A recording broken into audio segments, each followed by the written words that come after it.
Okay, चलिए करें start बडी everybody. चलिए, जहां तक मुझे याद है कल हम लोग 320 ही किया हमने और 315 को we had started. 320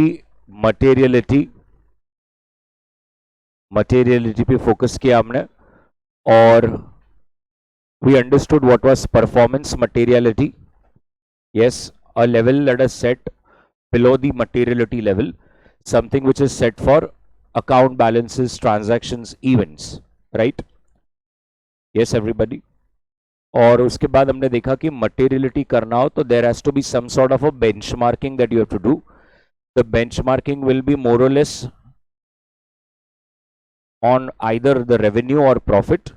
This benchmarking can be revised as and when required, as and when the audit progresses. And we also understood that there are 4 important assumptions whenever you set materiality, that are that the user has a reasonable understanding, and if not, he has the willingness to study. Number 2, he understands that the audit is done using materiality threshold limits. Third, he understands that everything is based on estimates and judgments. And fourth, the financial statements are prepared for only a common user group, for the general needs. It is not for any specific user for its specific need. So this is something that needs to be taken care of. We also understood that there is an inverse relationship between audit risk and materiality. So where there is a lot of audit risk, the materiality threshold limit will be comparatively less. और अगर risk बहुत कम रहेगा तो materiality threshold limit जो है वो बहुत high रहेगा। क्या ये बात क्लियर हो रही है? उसके बाद हमने SA 315 देखा और SA 315 में the heading is identifying and assessing the risk of material misstatement through understanding the entity and it's environment, जिस पर सबसे पहले हमने फोकस किस पे किया? Entity and environment. Yes, entity and environment, इस पर सबसे ज्यादा फोकस था हमारा। और एंटिटी एंड एनवायरनमेंट को समझने के लिए अगर आपको याद होगा ये वाला डब्बा था जिसमें हमने बात करी कि पहले ONO, that is the ownership and operations, उसके बाद compliance of laws and regulations and applicable FRF, उसके बाद हमने बात किया sources and application of funds, मतलब कहां से पैसा आया और कहां पर अपने इन्वेस्टमेंट करिए। उसके बाद हमने बात किया selection and application of accounting policies. इससे आप समझते हैं कि बिजनेस कैसे चलता है, बिजनेस क्या है, कैसे उसको समझना है, तभी आपको उसके रिस्क को आइडेंटिफाई, असेस, इवैल्यूएट और रिस्पॉन्ड करते आएगा। उसके बाद हमने बोला कि आपको इंटरनल कंट्रोल्स को समझना है, लेकिन इस पैरा ने कहा कि there are many internal controls that the company establishes, some are related to financial statements, some are not. We are only focused on those internal controls which are related to financial statement.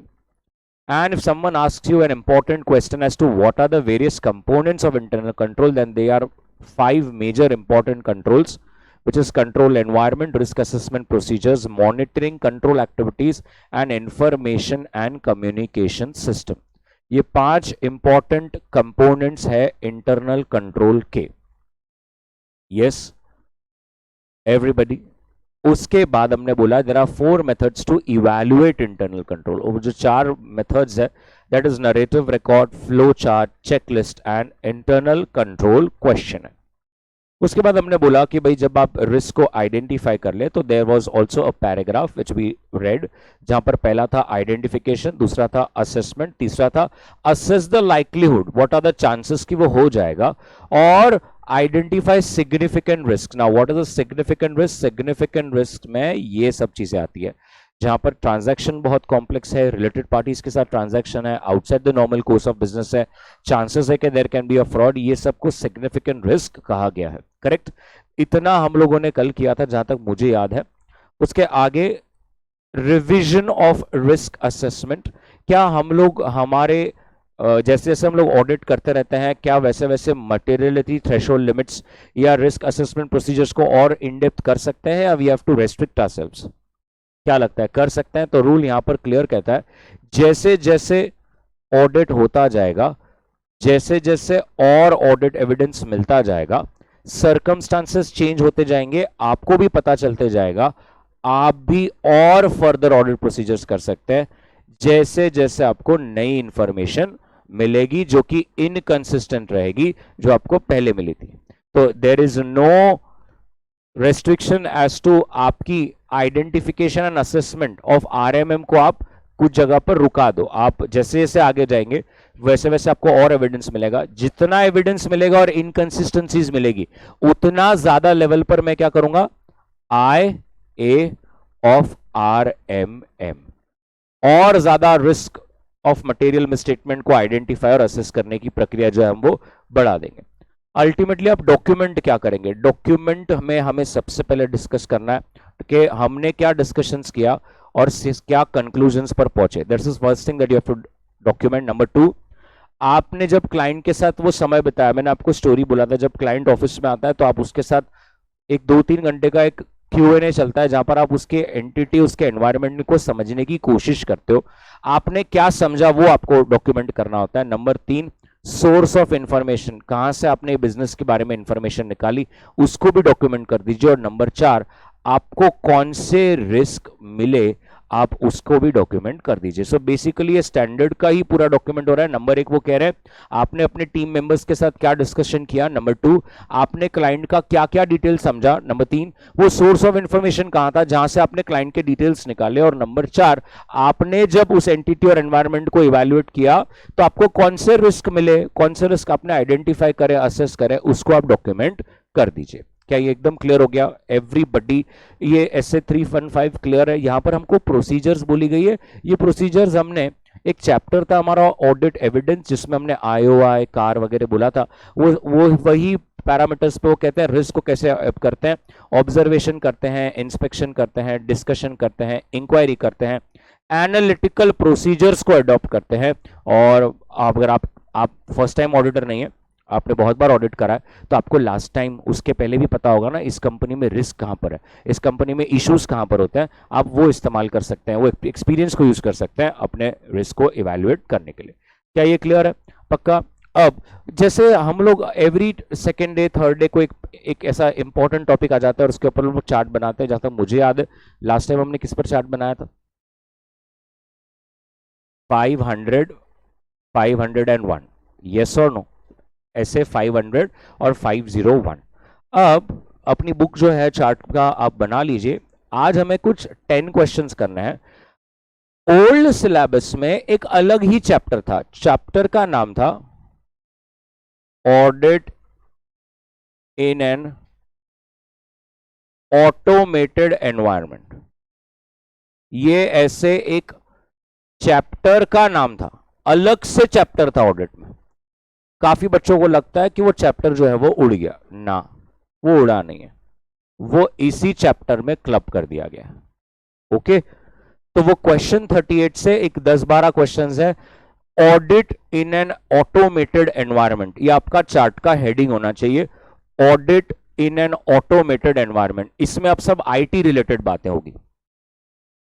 Audit in an automated environment, audit in an automated environment, ये chart का heading डाल दीजिए। There are 12 questions, एकदम simple. IT environment मतलब जब आप IT environment समझते हैं ना, जब क्लाइंट भी क्या कर रहा है, कंप्यूटर्स का इस्तेमाल करता है अकाउंटिंग के हर एस्पेक्ट को रिकॉर्ड करने के लिए, तो फिर एज एन ऑडिटर हम भी कैसे ऑडिट करेंगे उसके बारे में बात होती है। इसीलिए एक चैप्टर बनाया गया है audit in an automated environment. जब क्लाइंट का हर एक ट्रांजैक्शन, हर एक बिजनेस एक्टिविटी पूरी तरह से इलेक्ट्रॉनिक है, पूरी तरह से ऑटोमेटेड है, उसमें हमने कैसे ऑडिट करना चाहिए उसके बारे में है। जबकि ओल्ड सिलेबस में वो जो चैप्टर था वो बहुत इन डेप्थ था, lot of things were there, उसका एकदम हार्डली 20% दे हैव टेकन यहां पर। ओके एवरीबॉडी, करें स्टार्ट। मैं छोटे छोटे क्वेश्चंस जैसे याद है आपको ऐसे 500 में, और आपको मालूम है लेफ्ट हैंड साइड के पेज को 2 पार्ट्स में डिवाइड करना है, राइट हैंड साइड के पेज को भी 2 पार्ट्स में डिवाइड करना है। ठीक है, मैं जैसे बोलूं वैसा एकदम पहले समझ कर आराम से। सबसे पहले डेफिनेशन, वो कह रहे हैं कि ऑटोमेटेड एनवायरनमेंट क्या होता है। अब मैंने आपको क्या बोला, what is the automated environment, मतलब क्या, क्लाइंट क्या कर रहा है, पूरी तरह से आईटी, पूरी तरह से कंप्यूटर्स, पूरी तरह से टेक्नोलॉजी को यूज करता है अपने हर एक ट्रांजैक्शन को रिकॉर्ड करने के लिए। तो अगर आप यहां पर देखेंगे प्रोसेस ऑपरेशन अकाउंटिंग सारा अगर कंप्यूटर से हो तो उसे इंफॉर्मेशन सिस्टम या आईटी सिस्टम कहते हैं। सिंपल शब्द में, सारी चीजें अगर कंप्यूटर से हो, और आजकल आप देख सकते हैं सारी चीजें मोरलेस ऑटोमेटेड ही है। यस और नो, जितना हो सके उतना। आप कोई भी बिजनेस लीजिए, सबसे पहले तो सारे बिजनेसेस कैसे मूव हो रहे हैं, ऐप बेस्ड हो रहा है, वेबसाइट बेस्ड हो रहा है। वहां पे जो बिल है वो भी इलेक्ट्रॉनिकली बन रहा है, ऑर्डर्स डिस्पैच हो रहे हैं, यहाँ तक कि डिलीवरी चलान्स भी अगर आप देख सकते हैं slowly slowly they are going. जैसे अभी सब लॉजिस्टिकल कुरियर्स का होता है, जहां पर वो एक डिवाइस लेकर आते हैं, उस डिवाइस पर ही आपको साइन कर देना होता है। सो कंप्लीटली अगर आप 2 मिनट इस चैप्टर को समझे, अब 10-12 क्वेश्चन क्यों इतने इंपॉर्टेंट है, हमारा ऑडिट क्यों बदल रहा है, because now it is becoming completely paperless. अब जब पेपरलेस होगा तो आपको एक कंसेप्ट याद होगा, कल परसों हमने किया था ऑडिट ट्रेल। ऑडिट ट्रेल ही नहीं गायब हो जाती है हमारे पास। वो जैसे हमने एक बात करी थी टॉम एंड जेरी कि हम लोग स्टार्ट टू एंड एक एक चीज देख सकते हैं। जब आपके पास सारा पेपरलेस है तो आप कैसे उसको इवैल्यूएट करेंगे, कैसे उसको ऑडिट करेंगे, बात समझ में आ रही है। और इसीलिए अपने आप में ये एक आईटी ऑडिट्स बोलकर एक नया फील्ड डेवलप हो गया है। बहुत सारे लोग अपनी आर्टिकलशिप, पूना में 1-2 फर्म्स है जो स्पेसिफिकली सिर्फ इस पे फोकस करते हैं। तो बहुत बार ऐसा होता है किसी को कंप्यूटर से बहुत प्यार है, किसी को कंप्यूटर से बहुत लगाव होता है, तो स्पेसिफिकली वो अपनी आर्टिकलशिप ऐसे फर्म्स में करते हैं जहां पर सिर्फ आईटी ऑडिट्स ही है, मतलब स्पेसिफिकली जहां पर बस आईटी ऑडिट्स पर ही फोकस है। ऐसे उनके पास बहुत सारे क्लाइंट्स हैं। तो ऐसे बच्चे फिर फ्यूचर में आगे जाकर, जिसमें आईटी का भी बहुत फोकस था बट साइंस नहीं लिया, कॉमर्स में आ गए, फिर they will focus on software development, क्योंकि सॉफ्टवेयर डेवलपमेंट्स में you require C as well. Software developer जो है उसको थोड़ी मालूम है आईटी एक्ट क्या है, but if you are a CA you know कि कैसे सॉफ्टवेयर में क्या डिटेल्स डालेंगे तो कैसे कंप्यूटेशन बनेगा, तो then they take the help of दो चार्टर्ड अकाउंटेंट्स। तो अगर आपने देखा होगा सीए के प्लेसमेंट्स में बहुत बार इन्फोसिस, टीसीएस, विप्रो, ये लोग आते हैं। अब आप ये सोचेंगे इनका क्या काम है, आईटी वाले अपने को क्यों हायर कर रहे हैं, आप समझ रहे हैं ना। आईटी वाले ऐसे बहुत सारी कंपनीज के फाइनेंशियल मॉड्यूल को बनाते हैं। तो जब फाइनेंशियल मॉड्यूल बनाना होता है तो इट इज योर हेल्प, जो आपको एक टेक्निकल स्किल अपने पास है वो आपकी मदद चाहिए उसको वैलिडेट कैसे करने का। मतलब अगर हम कोई आईटीआर फॉर्म बना रहे हैं तो वो आपकी मदद लेके कि कौन सी मैंडेटरी फील्ड्स डालनी है, कौन सी नहीं रखनी है, फिर उसके हिसाब से वो सॉफ्टवेयर डिजाइन होगा, फिर प्रोटोटाइप जो है वो टेस्टिंग के लिए जाता है। तो इसके लिए उनको सीए की मदद चाहिए होती है। ठीक है, तो सबसे पहले मैंने आपको एक सिंपल डेफिनेशन बताया। ऑटोमेटेड एनवायरनमेंट का मतलब है सारी चीजें कंप्यूटर अगर करे तो। ठीक है, तो आपने कहीं पर मीनिंग ऑफ ऑटोमेटेड एनवायरनमेंट ऐसा एक छोटा सा हेडिंग डालकर फटाक से लिख दिया होगा, process operation accounting and every decision done by computer system. थोड़ा सा you have to be quick, chart making थोड़ा सा फास्ट होना चाहिए। Process operation accounting and decision is done by accounting system. यहां पर वो आगे कह रहे हैं आजकल सारी चीज कंप्यूटर ही करता है हर टाइप ऑफ बिजनेस में। यहां पर उन्होंने एक एग्जांपल दिया है, आजकल बैंकिंग जैसी पूरी इंडस्ट्री एटीएम के थ्रू, टिकट्स के थ्रू, एप्स के थ्रू, मोबाइल फोन्स पे चला गया है। So it has become a completely paperless. The number 2 question is features of automated environment. So come on, next heading is features. Automated environment के features क्या है? We have to only one word पे chart बनाना है. Number 1, faster processing. Faster processing. Number 2, accuracy. Computer कभी गलत नहीं हो जाता, कंप्यूटर ऐसा नहीं बोल देता शिट गलती हो गई। तो एक्यूरेसी। नंबर 3, लार्ज वॉल्यूम्स, कहने से बहुत सारे ट्रांजैक्शंस सेकेंड्स में निपट जाते हैं। Number 4, integration. What is integration? आपको मालूम है ना बड़ी, जैसे आईटी में there are various modules, marketing module, HR module, finance module, yes. तो वो सारे अलग अलग ऑपरेशंस को कंप्यूटर के थ्रू आज क्या हो रहा है, इंटीग्रेट किया गया। कैसे इंटीग्रेट किया गया? मतलब जब तक वो परचेजिंग वाला या क्वालिटी इंस्पेक्शन वाला अपनी रिपोर्ट सिस्टम में अपडेट करता ही नहीं, तब तक पेमेंट वाले के पास फाइनेंस मॉड्यूल में वो बिल दिखेगा ही नहीं। Are you getting this? तो सारे ऑपरेशंस क्या हो गए, ऑटोमेटिकली इंटीग्रेट हो गए। वो फाइनेंस वाला आपकी सैलरी क्लियर करेगा ही नहीं जब तक एचआर के व्यक्ति से आपकी मंथली कैलकुलेशन उसके मॉड्यूल में रिफ्लेक्ट नहीं होती। तो सारे ऑपरेशंस आज क्या हो गए, इंटीग्रेट हो गए। Next, security. कंप्यूटर्स में सिक्योरिटी, कंप्यूटर्स गॉसिप नहीं करते. Next, no errors, human errors, no human errors. Next, latest updations, latest updations and connectivity and networking capability. ये connectivity and networking capability क्या होता है बड़ी?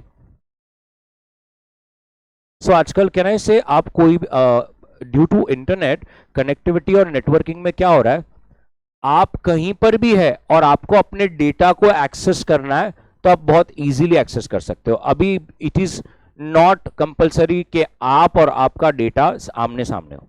तो बहुत बार लोग इस नेटवर्किंग कैपेबिलिटी से, ओनर कहीं पर बैठा है, एक्चुअल सर्वर्स और प्रोसेसिंग कहीं और हो रहा है, लेकिन वो इंटरनेट की मदद से क्या हो रहा है, जहां पर भी अपने मोबाइल पे रियल टाइम बेसिस पे सारी journal entries, balance sheets, cash flow statements देख सकता है. राइट. सो ये कुछ ऐसे बेसिक फीचर्स हैं एक ऑटोमेटेड एनवायरनमेंट के. यस और नो? ऑब्वियसली इससे क्या हो जाएगा, जितना ज्यादा ऑटोमेशन उतना ज्यादा कॉम्प्लेक्सिटी. तो एक लाइन लिख लेगा, higher the automation higher the complexity.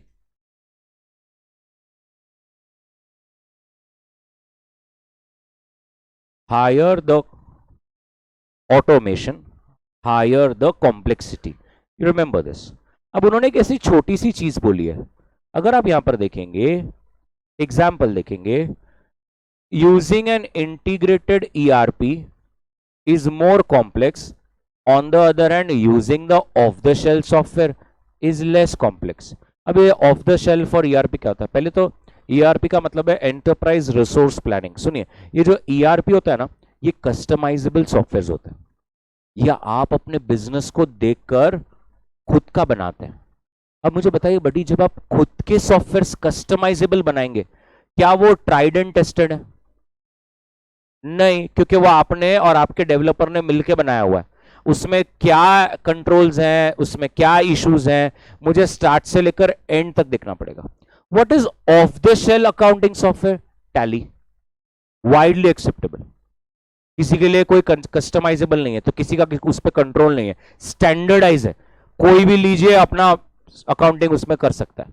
बात समझ में आ रहा है? तो वो ऑफ द शेल्फ सॉफ्टवेयर मतलब क्या, मोरलेस उसमें कस्टमाइजेशन नहीं है, वाइडली एक्सेप्टेड है, हजारों ने लाखों लोग उसको यूज कर रहे हैं, ऑडिटर ने अपने जीवन में हजारों बार उसको देख लिया है, समझ लिया है, उसको ये क्लियर है कि टैली में जब आप कोई एंट्री मारेंगे तो 8,000 प्लस 8,000 16,000 होगा, 25 नहीं होगा. हमने हमारे आईटी जब ऑडिट किया था वहां पर देखा है, आप कोई सी भी एंट्री करो, वो सॉफ्टवेयर आपको बैलेंस शीट ऐसे टैली ही बताएगा, और आप उसकी प्रिंट आउट भी लेंगे तो आपको टैली ही दिखेगा. बट आप कैलसी लेके उसकी टोटल करेंगे तो आपको मालूम पड़ेगा 4 लाख का डिफरेंस है. ऐसे दिखने में वो आपको टैली दिखेगा. Are you getting what I am? तो जो बोलते हैं ना सॉफ्टवेयर के लॉजिक्स, सॉफ्टवेयर के लॉजिक्स आर नॉट टेस्टेड ना, और आपने अपना कस्टमाइजेबल बनाया, तो फिर ऑडिटर को अपना रिक्विजिट स्टाफ साथ में लेके आना पड़ता है to check the logics of that particular software. तो वो जितना आप कस्टमाइजेबल बनाओगे, ERP को आप जितना अपनी कन्वीनियंस के हिसाब से कस्टमाइज करते जाओगे, उतना वो कॉम्प्लेक्स होता जाएगा. ऑफ द शेल्फ सॉफ्टवेयर मतलब टैली जैसे स्टैंडर्डाइज, उसमें कोई कस्टमाइजेशन नहीं है, सबके लिए अवेलेबल है. Are you getting this? तो क्या ये वाला पार्ट क्लियर हो गया? अभी तक हमने दो बात करी, एक हमने बोला डेफिनेशन, दूसरा हमने बोला फीचर्स. तीसरा, क्या रिस्क होता है इसमें, इसमें रिस्क क्या है? तो नेक्स्ट हेडिंग डाल दीजिए, risks. Risks, risk number 1, inaccurate processing. Inaccurate processing, short में लिखते चलिए, इनएक्यूरेट प्रोसेसिंग. अब ये इनएक्यूरेट प्रोसेसिंग, आप बोलेंगे सर आपने तो ऊपर बोला कंप्यूटर कभी गलत नहीं होता. बताइए बड़ी, कंप्यूटर गलत नहीं होता, बट कंप्यूटर के अगर लॉजिक्स गलत से कोडेड है तो उसमें आप कुछ भी डेटा डालो वो गलत ही बताएगा. क्या ये बात समझ में आ रही है क्या मैं क्या बोल रहा हूं? Everybody sure about this? Yes और नो?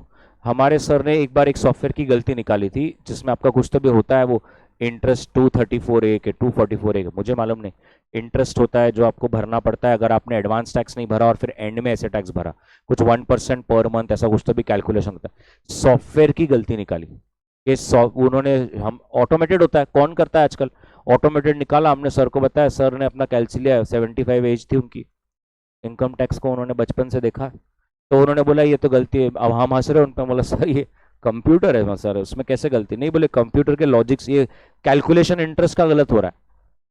बहुत ही डिबेट कर दिया। मैं भी मन में सोच रहा हूँ अभी हो गई सर एज, अभी हो जाइए रिटायर, बट अभी नहीं, मान ही नहीं रहे वो।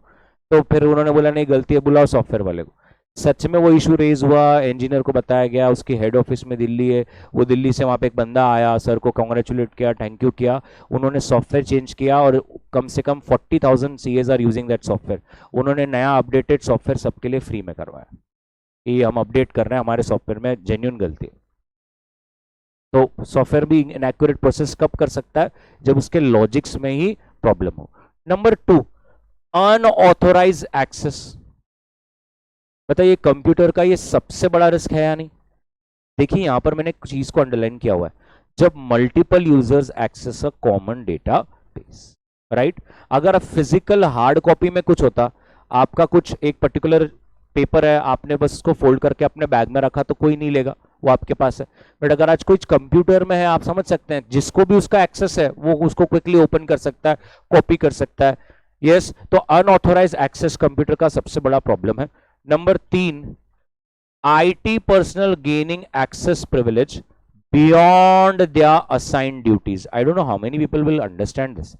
ये आजकल और है ना, ये ऑटोमेटेड एनवायरनमेंट में होता है, आईटी वालों को सबका सब पता होता है। कारण क्योंकि सिस्टम वही बना रहा है ना। तो जैसे अगर सोचिए ईवाई में 500 लोग हैं, अभी उसमें एक सबसे पहला रूल है, मैं आपको एक छोटा सा एग्जांपल देता हूं। जब आप सैलरीज का चेकिंग करेंगे और अगर आप उसको सैलरी रजिस्टर मांगते हैं, सैलरी रजिस्टर पे आपको एम्प्लॉय कोड दिखेगा, नाम पे पेज स्टिक किया होगा। ऐसा रूल है, आप नाम नहीं देख सकते। आपको नाम नहीं देखना है, आपको एम्प्लॉय कोड देखना है 2021, और आपको वहां पे सीधा दिखेगा बेसिक सैलरी 20 lakhs, ये ऐसा ऐसा। आप नाम नहीं देख सकते, किसको कितना मिल रहा है। यस, और एज ए ऑडिटर आपको उससे लेना देना भी नहीं कि किस कौन से व्यक्ति को क्या मिल रहा है। आप ये देखिए कैलकुलेशन सही है ना, स्टैट्यूटरी ड्यूज तो डिडक्ट हुआ है ना, पे तो हुआ है ना। बट आप ये देखेंगे आईटी वालों को सबका सब पता होता है, बिकॉज प्रोसेसिंग ही वो करना है। तो आईटी पर्सनल कभी कभी ये जो उसका प्रिविलेज है कि भाई कुछ भी करो, किसी को भी करो, करना उसको ही है, उसको उसका वो अपनी औकात से बाहर जाकर ज्यादा घुस जाता है, और फिर ज्यादा चीजें उसके ऑटोनॉमी इन फ्यू हैंड्स, समझते हैं आप, ये पावर इन फ्यू हैंड्स वाली बात हो जाती है कि फिर उसको सबकी चीज पता है। बट अभी जितना मैंने सॉफ्टवेयर में देखा है, आजकल हर एक में मॉड्यूल एनेबल्ड डिसेबल्ड हो जाता है। तो आपको जब सेपरेट लॉगिन आईडी पासवर्ड दिया जाता है, आप जैसे ही ओपन करेंगे, तो जैसे लेट्स टेक एन एग्जांपल, अगर आपने कभी एयरटेल एयरटेल पता है आपको, ये एयरटेल की ऑफिस में गए हैं, समझ लीजिए बिल भरने, तो 2 मिनट से अगर आप झुक के देखेंगे ना, तो जैसे ही वो लॉगिन पासवर्ड करेगा ना, ऐसे 8 मॉड्यूल्स दिखते हैं। One is HR, one is finance, ऐसा अलग अलग, और एक होता है बिलिंग। सिर्फ बिलिंग ही रेड कलर होगा, बाकी सब जो मॉड्यूल्स है ना वो डिसेबल्ड है, मतलब उस पर क्लिक करोगे तो कुछ होगा नहीं। मतलब उसको एक्सेस सिर्फ बिलिंग का ही दिया गया है, तो तू बिलिंग पे ही फोकस कर, तो दूसरे मॉड्यूल में जाके मत देख के क्या हो रहा है और क्या नहीं, ऐसा। बट वो आईटी लोगों को तो क्या है, हर मॉड्यूल का एक्सेस रहता है, क्योंकि उनको ये देखना है कि कोई भी कहीं भी डिपार्टमेंट से कॉल आया, अरे यहां पर ये वर्क नहीं कर रहा, यहां पर ये इशू नहीं हो रहा, तो उस पर जाके फिर वो चेक करेंगे और फिर उसको सुधारेंगे, राइट। तो एक उनका ये हो जाता है। नेक्स्ट, लोग अनऑथोराइज चेंज कर देते हैं। तो नेक्स्ट अनऑथोराइज चेंजेस, उसके पहले वाला पॉइंट था अनऑथोराइज एक्सेस, उसके बाद है unauthorise changes. Next, inappropriate manual intervention, inappropriate manual intervention, inappropriate manual intervention. Next, loss of data, very important. Virus लग गया, डिलीट हो गया डेटा का problem, so loss of data slash backup storage, ये सब इश्यूज हैं कंप्यूटर में।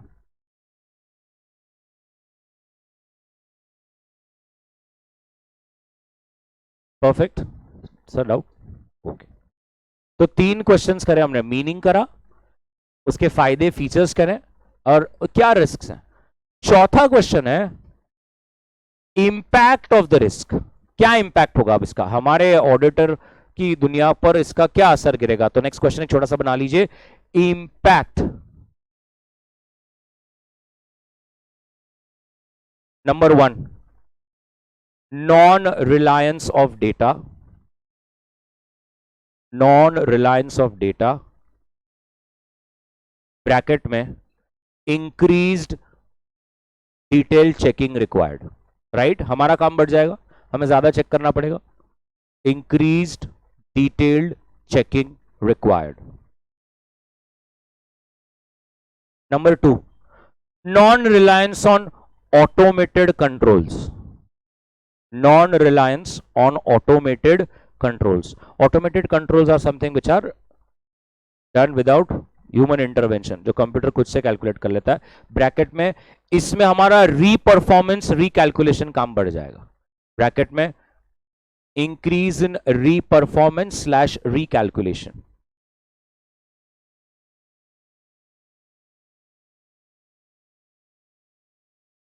अगर आपने एक चीज देखी, फर्स्ट पॉइंट में क्या बोला, हमारा डिटेल चेकिंग बढ़ जाएगा। नंबर 2 हमने क्या बोला, हमारा रीपरफॉर्मेंस रिकैलकुलेशन बढ़ जाएगा। और नंबर 3 मालूम है क्या है, हमारा रेगुलेटरी रिक्वायरमेंट कंप्लायंस बढ़ जाएगा। क्योंकि अभी हम आगे देखेंगे, अभी आजकल ये सब ऑटोमेटेड होने की वजह से, और आपको याद है हमें इंटरनल फाइनेंस कंट्रोल्स पर रिपोर्ट भी देनी होती है, तो हमें हमारी रेगुलेटरी रिक्वायरमेंट्स बढ़ जाता है, हमें और उसकी चेकिंग करके भी उस पर भी रिपोर्टिंग देनी पड़ती है। तो third, increase in regulatory requirements,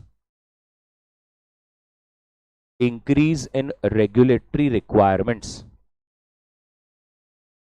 कैसे?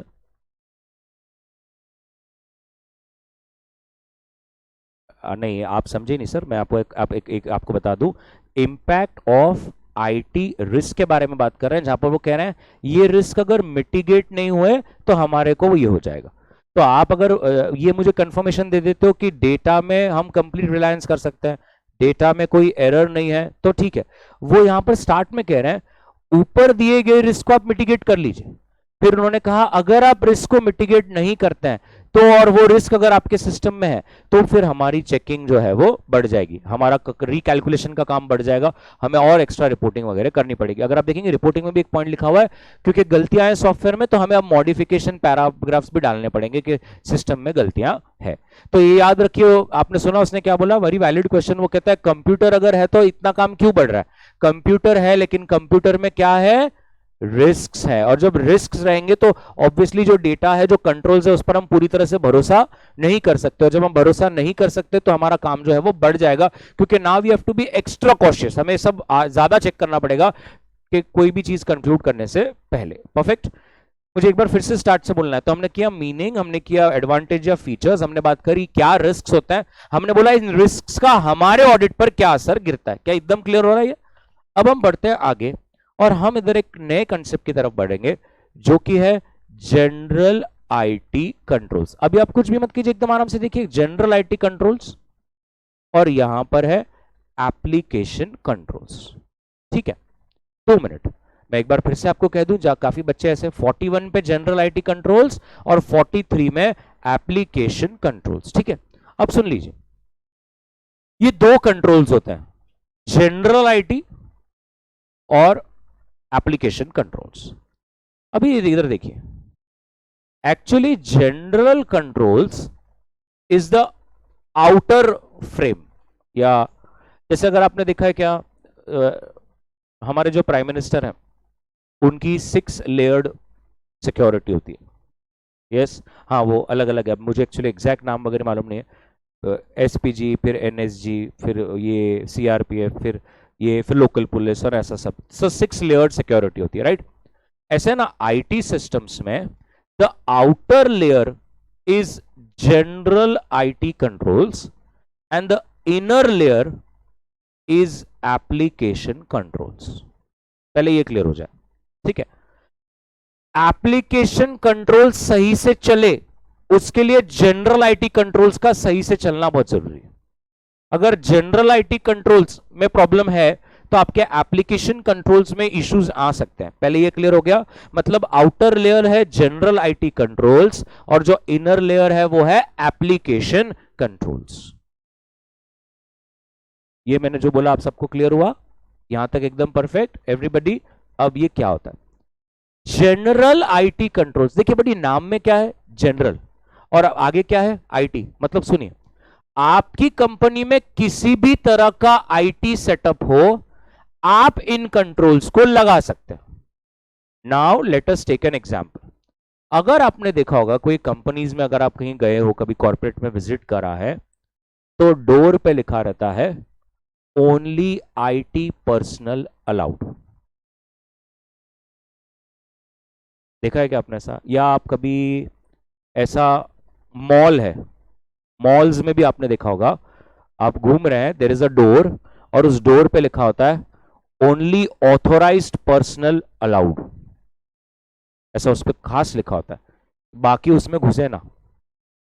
ये एक तरह का जनरल आईटी कंट्रोल है। क्या ये बात समझ में आती है आपको? यस और नो? कुछ स्पेसिफिक कॉर्पोरेट्स में जहां पर मैं गया हूं, वहां पर लिखा भी होता है, और लिखने से क्या होता है, इंडिया में तो लिखते हैं, लोग घुसते ही है ना, वहां पर specific there is a card scanning machine. This is a control access. वो आपको कार्ड, आपके पास वो कार्ड है तो ही आप उसको आप स्कैन कीजिए, द डोर विल ओपन, आप जाइए, आप जैसे आपने पुश कर दिया, डोर फिर से लॉक हो जाएगा। ये एक जनरल आईटी कंट्रोल है। इससे क्या मेक श्योर करते हैं वो, कि अंदर जो सर्वर्स पड़े हैं उसको कोई छिड़कानी ना करे। Are you getting what I am trying to tell you? That is a general IT control. Clear है? तो अभी अगर आप यहां पर देखेंगे, 4 प्रकार के कंट्रोल है ये, ठीक है? और ये जो क्वेश्चन 42 है ना, वही 4 प्रकार को क्या करता है, फिर एक बार इलाबोरेट करके बताता है। यस और नो? तो जैसे सबसे पहला, मेरे को जैसा मैं बताना, मैं आपको चार्ट भी बना के दूंगा। हाँ, सबसे पहला है application system acquisition development and maintenance. इसका मतलब हमारे ऑर्गेनाइजेशन में कौन सिस्टम्स को अक्वायर करेगा, किसके पास परचेस करने के पावर्स है, किसके पास मेंटेन करने के पावर्स है, ये सारे कंट्रोल जब आप सेटअप करते हो, तब हम कहते हैं जनरल आईटी कंट्रोल सेटअप है ये। It is one of the control. So example के तौर पे, let us take a small example. मैं यहां पर खड़ा हूं और राहुल वहां पर है। एग्जांपल ले लीजिए, जब लेक्चर खत्म हुआ 2 बजे 3 बजे मैं जाके बैठा, तो उसने बोला अरे मजा ही आ गया। मैंने बोला क्या आया? तो उसने बोला अरे सर एक आया था, तो उसने मुझे बोला कि ये तुम तुम्हारे कंप्यूटर में सॉफ्टवेयर लगा दो तो तुम्हारा जो काम है वो बहुत आसान हो जाए। अब ये किसने बोला उसको सॉफ्टवेयर लगाने का? आप ये समझ रहे हैं मैं क्या बोलने की कोशिश कर रहा हूँ? क्यों मेरे सिस्टम, एक तो आप एडिशनल, क्योंकि आपको ऐसा लगता है बड़े ऑर्गेनाइजेशन में even an unauthorised purchase of a pen drive और a hard drive can bring a big trouble on you. अगर आप कॉर्पोरेट्स में अपने बैग में एक पेन ड्राइव हार्ड ड्राइव लेके आए ना, और वो पकड़े गए ना, क्लियर आपके ऊपर एलिगेशन हो सकता है कि आप डेटा थ्रेफ्ट पे आपका फोकस था।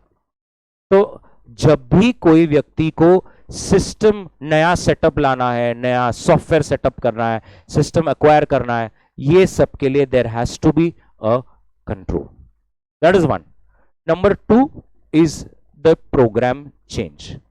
a change management control मतलब you are already having an existing setup but you want to upgrade it, आपको उसको अपग्रेडेशन में लाना है। तो change management control mean someone who is responsible कि जब आप ओल्ड सॉफ्टवेयर से माइग्रेट होकर न्यू पर जाए ना, तो there should not be any loss of data. Are you getting what I am trying to tell you? That is change management. Data centre and network operations control मतलब जहां पर आपके मेन सर्वर्स पड़े हैं उसको कोई अनऑथोराइज एक्सेस ना। और specifically have you heard about these terms, DRP, BCP? Have you heard about disaster recovery, business continuity? तो ऐसे ना, disaster recovery sites, business continuity plan sites है पूना में। अभी कुछ ओन्ड है, कुछ साइट शेयर्ड है। साइट शेयर्ड सर्विसेज मतलब क्या? अभी ये सब कंपनीज जो है ना, यूएस में अपना सर्विस देती है, तो आपको सिंपल सा समझता है, you there always has to be an engineer on standby to solve your problem. जैसे अगर आपने देखा होगा इन दिस 6 मंथ्स 3-4 बार ऐसा होता है कि there software that does not work, right? So Rahul will give a call, वो बोलेगा एनडी डेस्क दो, फिर वो फटाक से हमें सॉल्व करके रिजॉल्व करता है। हम बोलते हैं कभी साउंड नहीं आ रहा, कभी ये नहीं आ रहा। ऐसे यूएस में बड़े बड़े सिस्टम सॉफ्टवेयर चल रहे हैं, 24 आवर्स उनको बैकअप देना होता है। तो यहाँ पर पूना में 3-3, 4-4 फ्लोर्स पर 500, 500, 600 जैसे इंजीनियर्स बैठे हैं कंटिन्यूसली शिफ्ट्स में ऑफसेट सर्विस देने के लिए। कभी अगर कुछ हो गया, earthquake, floods, fire, electric short circuit, तो there is a specific disaster recovery site in place. आपने ऐसा मूवीज में देखा होगा, पर प्रैक्टिकली पूना में एक जगह पे एक बिल्डिंग है जहां पर already 300 computers are on standby. आप यूएस में नहीं बोल सकते कि मेरा बिजली गई, बिजली इधर हमारा लोड शेडिंग चल रहा, ऐसे इधर नहीं होता है. तो आपको you have to shift everything on the disaster recovery side and you have to start providing services from there. तो उस रिगार्डिंग जो इंटरनल कंट्रोल सेटअप होता है वो आपके data centre and network operation से रिलेटेड बात है.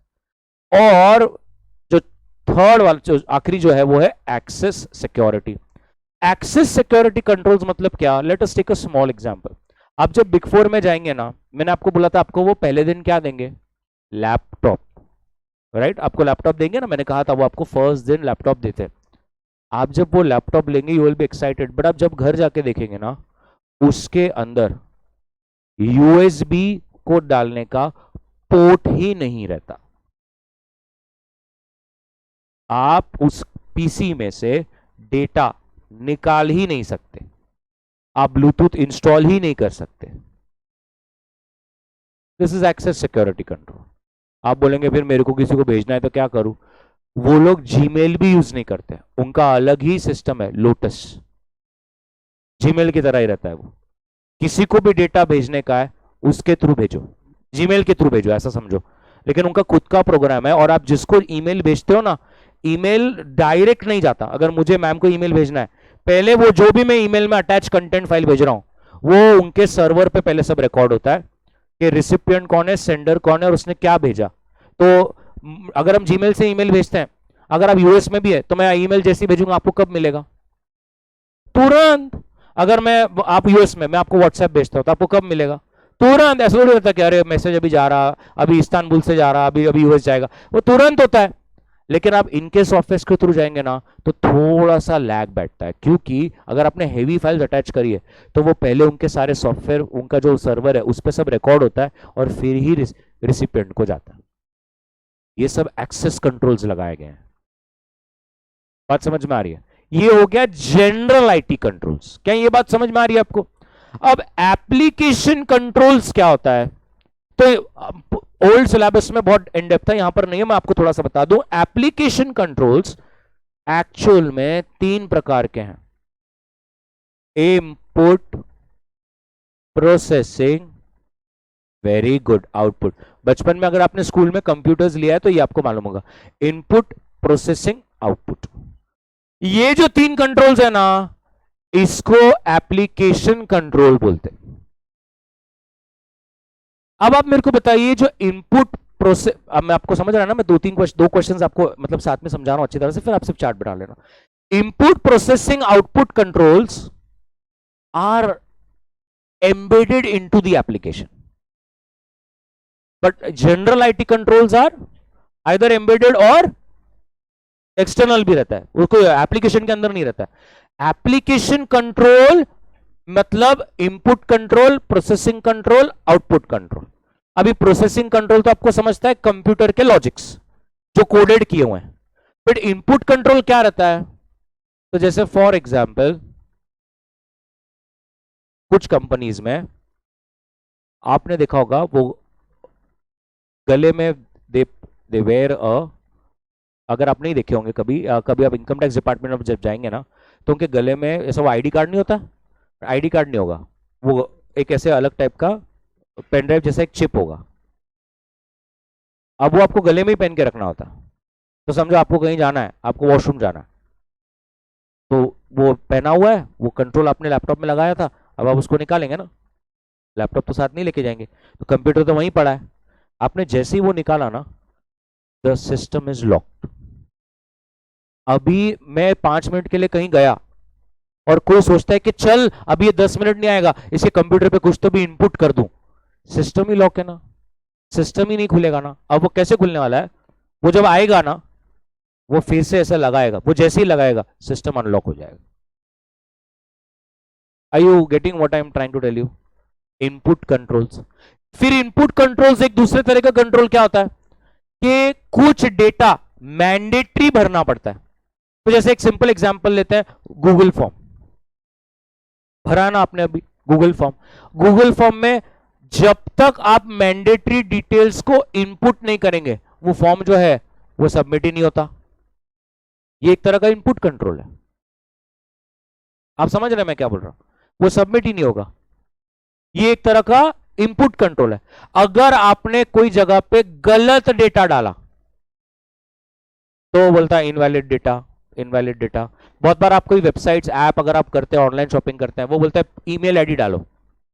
अपन छुपी बचने के लिए क्या करते हैं, एबीसीडी, वो क्या बोलता है इनवैलिड ईमेल आईडी, आगे नहीं बढ़ने देता क्योंकि उसके वहां पे कोडेड हुआ है, उसमें @ चाहिए, डॉट चाहिए और उसके आगे कुछ तो भी चाहिए। तो तुम ऐसा करके देखो abc@xyz.com, वो एक्सेप्ट कर लेगा क्योंकि उसको वैसे ही कोडेड किया हुआ है।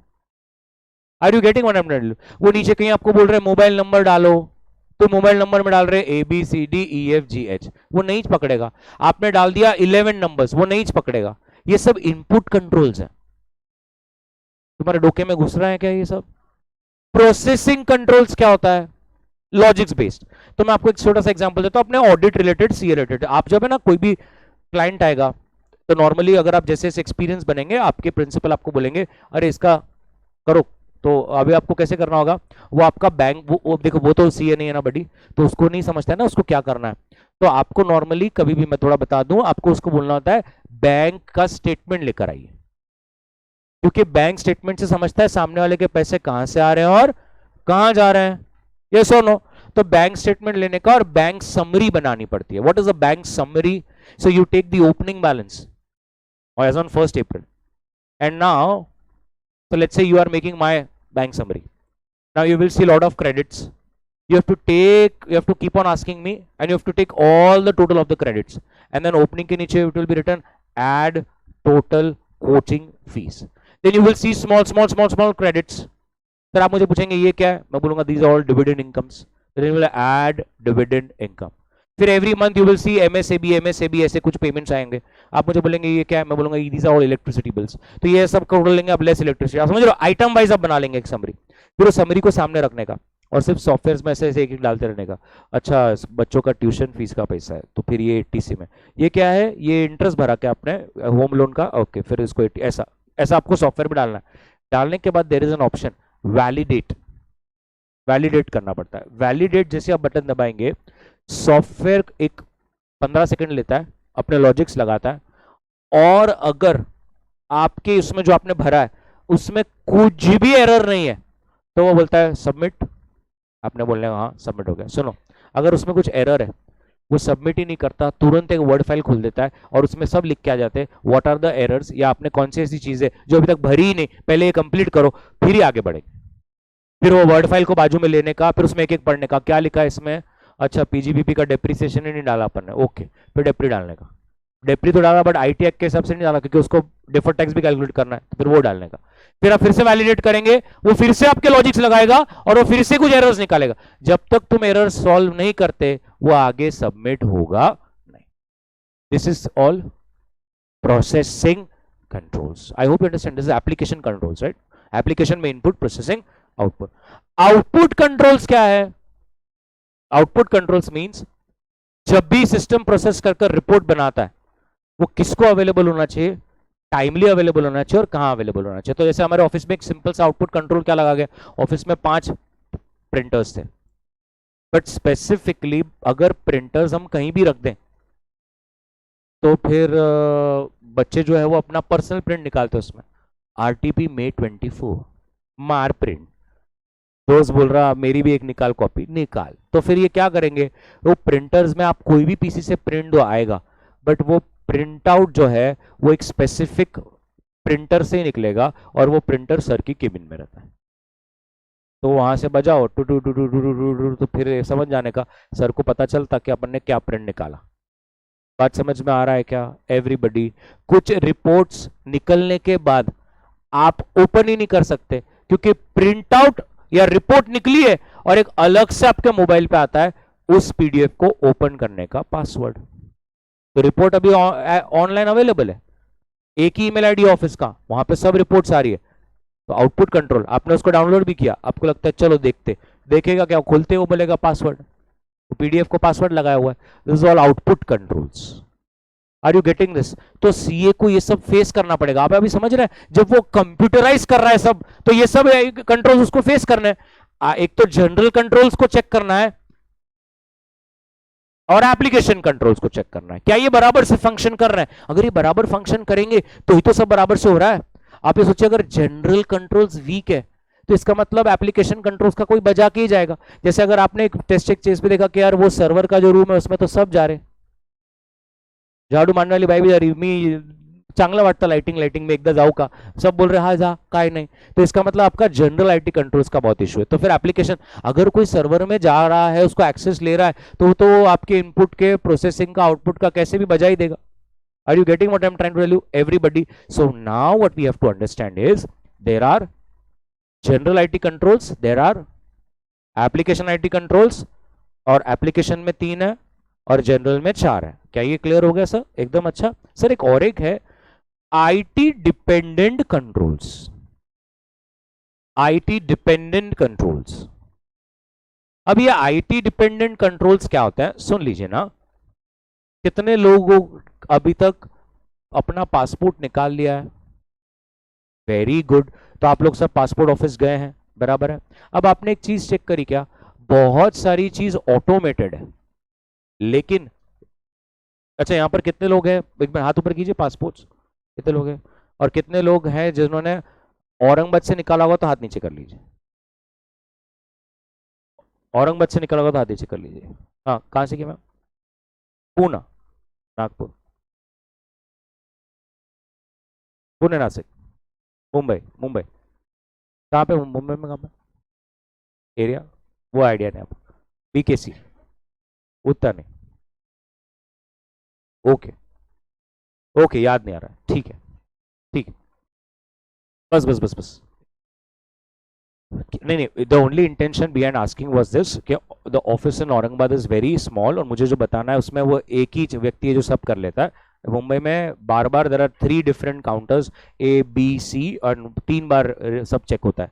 तो ठीक है, तो अब मेरे को क्या बोलना है, आईटी डिपेंडेंट कंट्रोल मींस क्या? सुनो, सिस्टम ही एक रिपोर्ट जनरेट करेगा ऑटोमेटेड वे में, बट उस रिपोर्ट पे मैन्युअल इंटरवेंशन होगा किसी व्यक्ति का जो उसका रिव्यू ले, तो उसको बोलते हैं आईटी डिपेंडेंट कंट्रोल। मतलब मैं आपको फिर से एक बार हिंदी में कहता हूं, कोई एक रिपोर्ट कंप्यूटर खुद जनरेट करेगा, जनरेट करने के बाद उस पर मैन्युअली ह्यूमन का कुछ इन्वॉल्वमेंट रहेगा, तो उसको हम बोलेंगे आईटी डिपेंडेंट कंट्रोल। तो जैसे फॉर एग्जांपल जब आप पासपोर्ट ऑफिस जाते हैं मुंबई में, तो मतलब कहीं भी, तो आप जब जाएंगे ना, तो पहले तो वो आपका आधार कार्ड, वो सब डिटेल्स जो है ना, वो डिटेल्स सिस्टम में पंच करके सिस्टम ऑटोमेटेड वे में सारी आपकी कुंडली बाहर निकाल लेता है।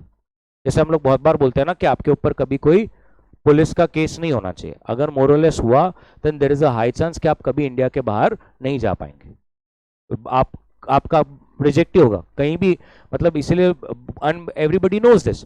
सो मेनी टाइम्स अगर कुछ ऐसा छोटा सा भी कुछ इशू हो गया, then obviously the police will also you know, yes, because they know that, yes, तो आपके ऊपर कभी कोई ऐसी एफआईआर होनी नहीं चाहिए। यस, अगर हुई तो इट्स अ ब्लैक स्पॉट, आपका हाई चांस है आप कभी इंडिया के बाहर जा नहीं पाएंगे। करेक्ट है? तो ये जैसे आप ये सब ऑटोमेटेड सिस्टम में जब घूमते हो ना, तो वो सारी रिपोर्ट क्या आ जाती है, बाहर आ जाती है, आपकी कुंडली जो है बाहर आ जाती है, पूरी रिपोर्ट ऑटोमेटेड वे में बाहर आ जाती है। अच्छा, बाहर आ गई, लेकिन उसका मतलब ये नहीं कि अगर उसमें कुछ नहीं निकला तो, हाँ, उसके बाद उस रिपोर्ट्स पर मैन्युअली वहां के ऑफिसर्स भी कुछ एक्शन ले सकते या नहीं ले सकते। बात समझ में आ रहा है?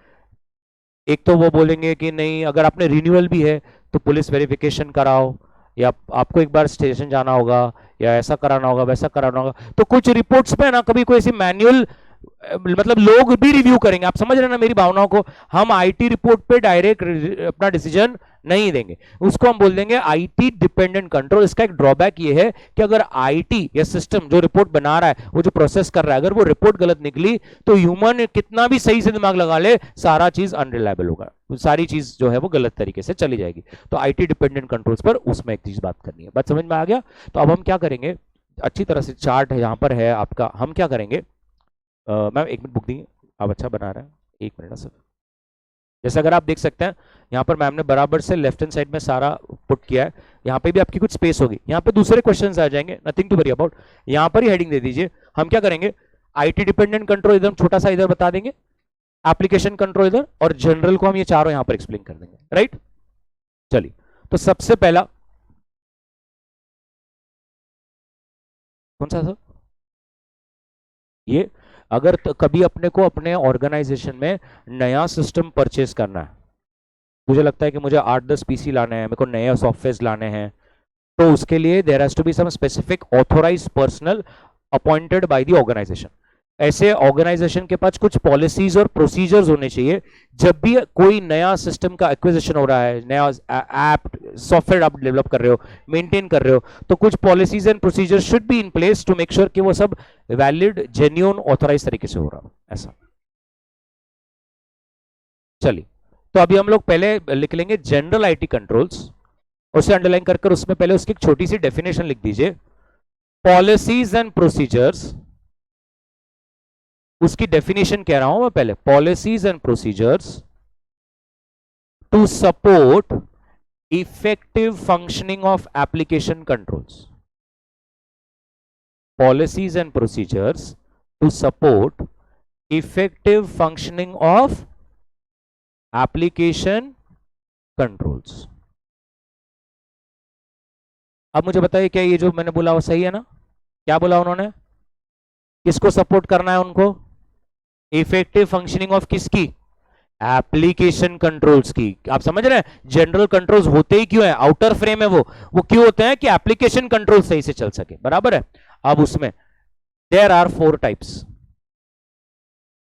सबसे पहला, data centre and network operations. Data centre and network operations, data centre and network operations, और उसे अंडरलाइन कर उसमें लिख देंगे, it involves controls related to, it involves controls related to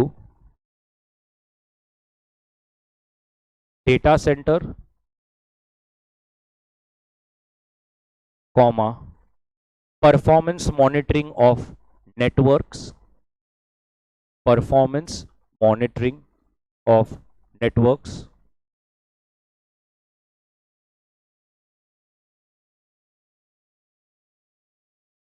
BCP and DRP, BCP and DRP, और DRP में आप चाहिए तो लिख लीजिए disaster recovery sites.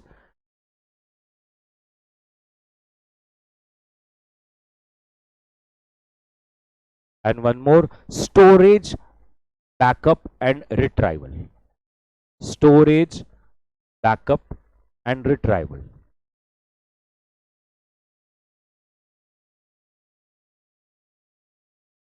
Perfect. Second, program change controls, program change controls। उसमें सबसे पहला, it involves keeping control on, it involves keeping control on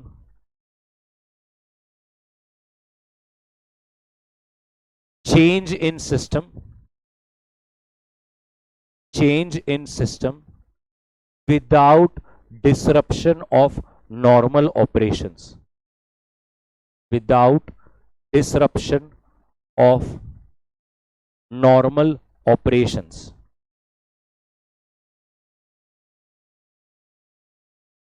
number 2, उसी के अंदर testing and migrating from old to new system, testing and migrating from old to new system without any loss of data, without any loss of data.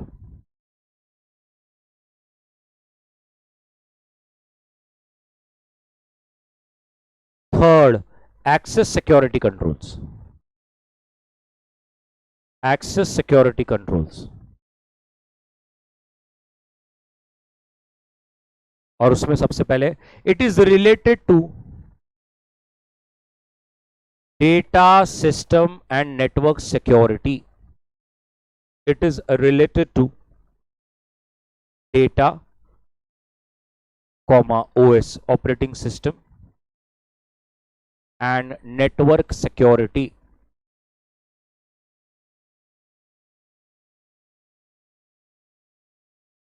उसी में second point, ensures access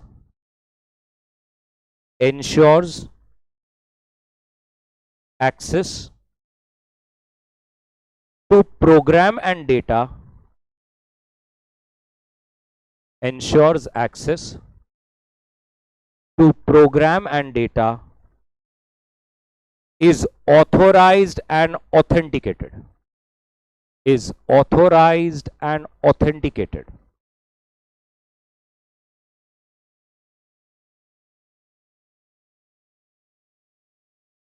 And the fourth general control is system acquisition, development and maintenance control. System acquisition, development and maintenance control. System acquisition, development and maintenance control.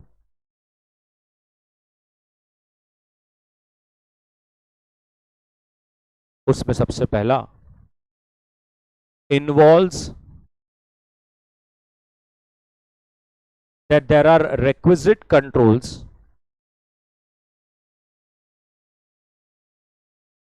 whenever a new system is acquired, whenever a new system is acquired, whenever a new system is acquired, comma, configured and implemented.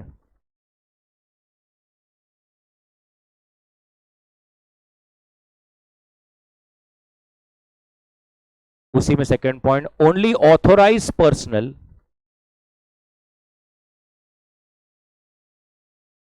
only authorized personnel can initiate,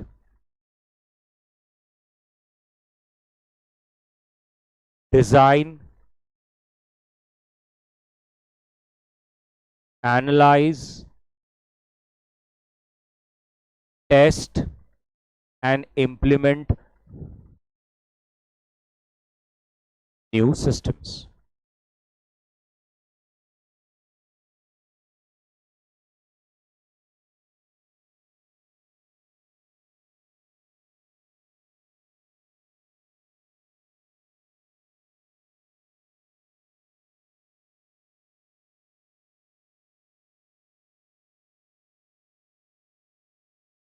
perfect. बाजू में आ जाइए application controls और उसमें लिखेंगे definition. It helps in ensuring, it helps in ensuring completeness, accuracy. It helps in ensuring, it helps in ensuring completeness, comma, accuracy and integrity of data. Completeness, accuracy and integrity of data. Full stop. Second point, these controls are embedded into application.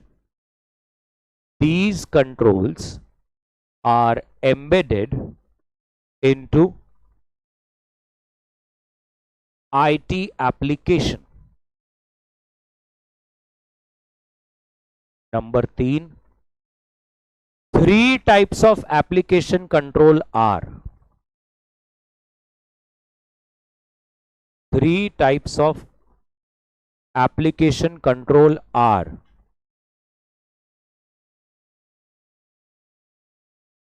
उसमें ए bit सबसे पहले input control, bracket में लिखेंगे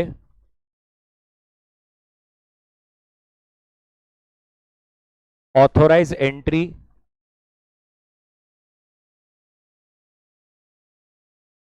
authorise entry, comma mandatory fields, mandatory fields, comma no duplication, no duplication etcetera. ये input controls हो गए।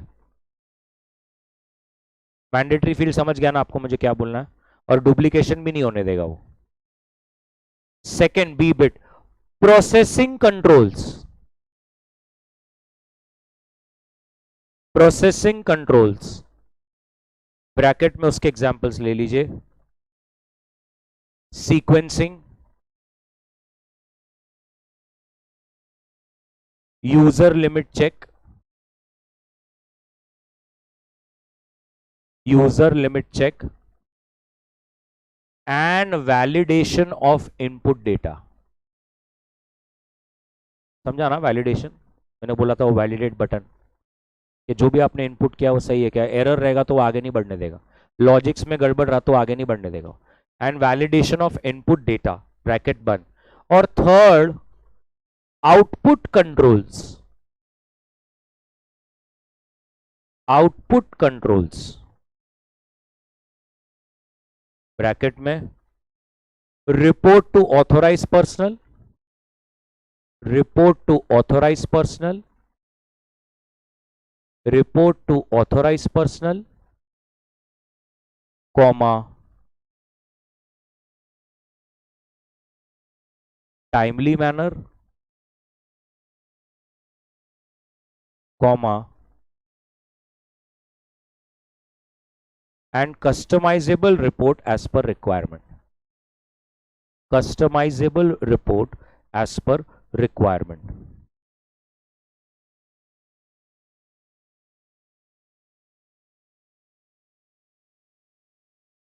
perfect, एकदम straight forward।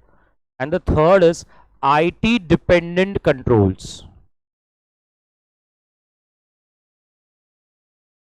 और अच्छी तरह से उसकी डेफिनेशन लिख लीजिए, जब लिखोगे तो समझिए भी मैं जो बोल रहा हूं। They are basically manual controls, they are basically manual controls which uses some form of, which uses some form of data or information, which uses some form of data or information or report, which uses some form of data or information or report produced from IT system, produced from IT system, right है। Report IT he process करेगा but मेरा manual intervention रहेगा। Second point उसमें बस, therefore effectiveness of such control will depend on reliability of data, effectiveness of such control will depend on reliability of data।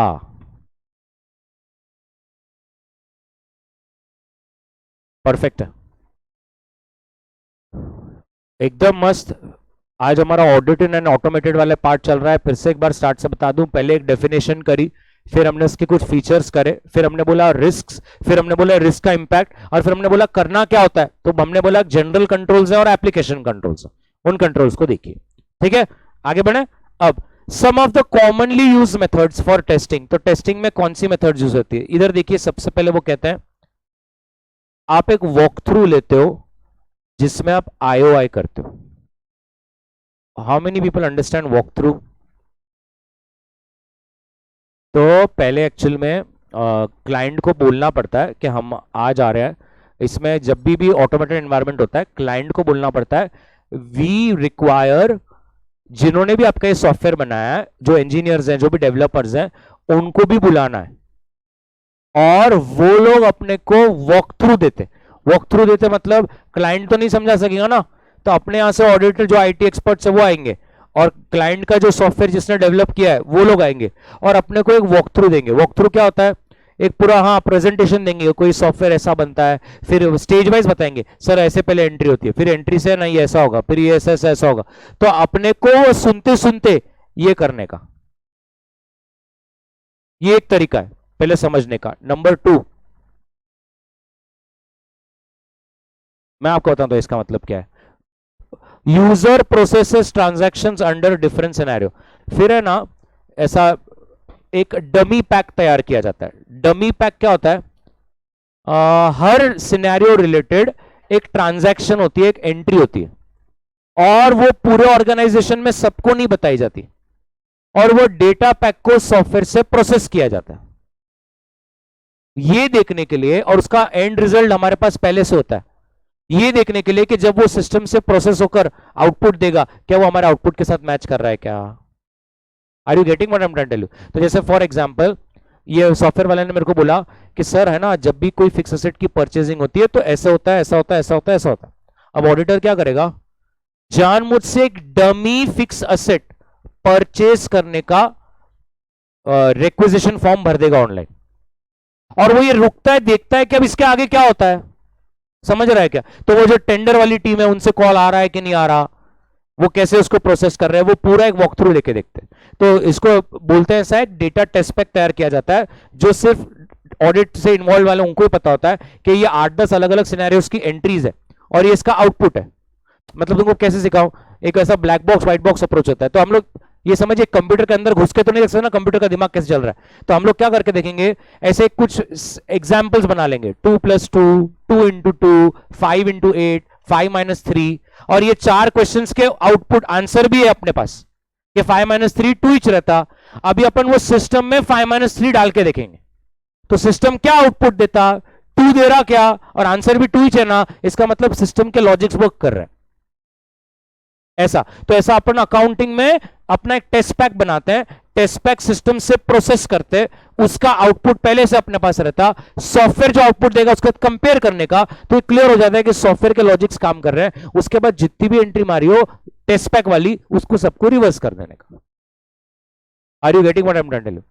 पक्का? तो that is user will process under different, and then you inspect the configuration defined in the application. जैसा वो बोल रहे हैं वैसा genuine में वैसे ही कॉन्फ़िगरेशन है क्या, वो सब सारी चीजें चेक करने की. तो एक छोटा सा लिख लीजिए, common methods to test. Question है कॉमन मेथड्स टू टेस्ट, जिसमें सबसे पहला है walk through through every stage. छोटा सा 3-4 line, walk through through every stage bracket में start to end, walk through through every stage bracket में स्टार्ट टू एंड, ब्रैकेट में follow IOI, follow IOI. Number 2,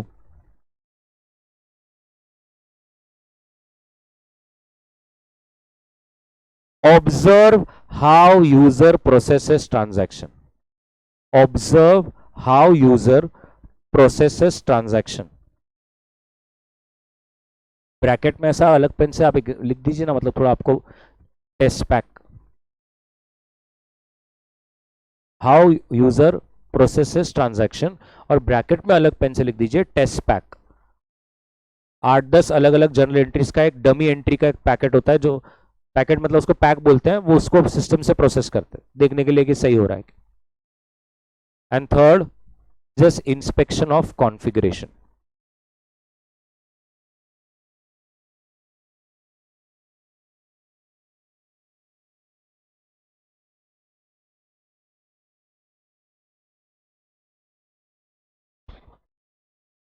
next question देखिए कैसा है। Question कह रहा है मैनुअल और ऑटोमेटेड रहा तो क्या उससे इंटरनल कंट्रोल भी थोड़ा सा चेंज होता है क्या? What are the characteristics of manual and automated elements of internal control?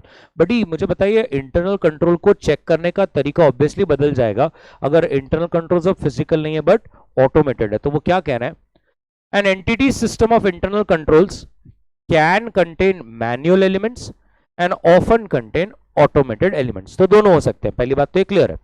The characteristics of manual और automated elements are relevant because उसी के ऊपर तो audit procedures are dependent. The use of manual और automated elements will affect the manner, ये देखिए, will affect the manner in which transactions are initiated, recorded, processed and reported. Obviously physical controls और automated controls में ये बहुत बड़ा difference है कि ट्रांजैक्शन को कैसे इनिशिएट, प्रोसेस और रिकॉर्ड किया जाता है। मैं एक सिंपल सा छोटा सा एग्जांपल लेता हूँ, मैं मेरा एग्जांपल लेता हूं। अगर एक है physical control where I give you the admission form, you fill it physically, and if something is done in an automated manner तो द पूरा process changes because then I have to make sure that it is again physically filled and only the sign has to be taken as a record. तो physically और manual में internal control की checking जो है वो obviously change हो ही जाएगी। Controls in a manual may have approvals and reviews, reconciliations and follow-ups. Alternatively, ये देखिए, अल्टरनेटिवली अगर ऑटोमेटेड हो गया तो सारा इलेक्ट्रॉनिक फॉर्मेट में हो जाएगा, replacing all paper procedures. So एक याद है आपने बोला था पेपरलेस फॉर्म में ऑडिट ट्रेल गायब हो जाएगी। Controls in IT system consist of combination of automated controls and manual controls. Manual control में be independent of IT, may use information produced by IT। एक minute, may be independent of IT समझा, ये कुछ ऐसे internal controls है जो IT पर निर्भर नहीं है। ये वाला क्या है, may use information produced by IT। अभी किया, अभी बोला, अभी किया, IT डिपेंडेंट कंट्रोल्स और may be limited to monitoring the effective functioning of such controls to handle exceptions। so outrightly आप पूरा चेक नहीं करेंगे, अगर वो कभी वर्क नहीं करता है then only the checking will be done, nothing to write much, chart में डालने की कोई जरूरत नहीं है। Distinguish between manual and automated, तो ये लिख लीजिए, distinguish between manual and automated elements.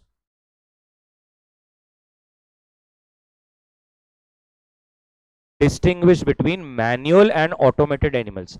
तो कब मैनुअल अच्छा रहेगा और कब ऑटोमेटेड अच्छा रहेगा। अब थोड़ा ध्यान से देखिए, हम लोग क्या करेंगे, कोई कॉन्टेक्स्ट लिखेंगे और उसको बताएंगे इसमें मैनुअल जीतेगा। एग्जांपल देखो इधर, बट इधर देखो ना प्लीज, जहां पे जजमेंट का काम हो वहां पर मैन्युअली अच्छा,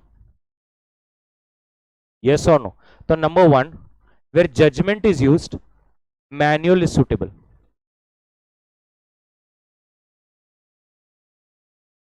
एग्जाम्पल लिखिए ब्रैकेट में, non recurring transactions, non recurring transactions, comma,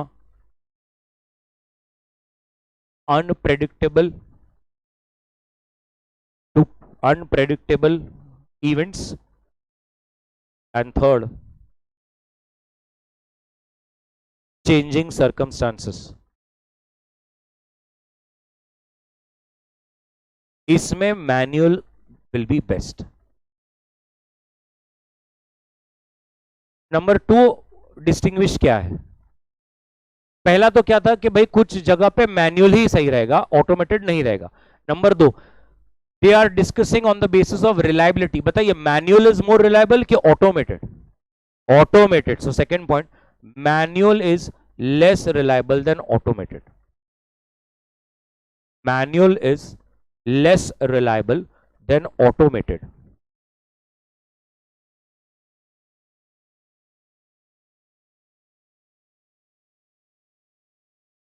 bracket में, क्योंकि मैनुअल में आप बोल सकते हैं errors, errors, frauds can be done easily.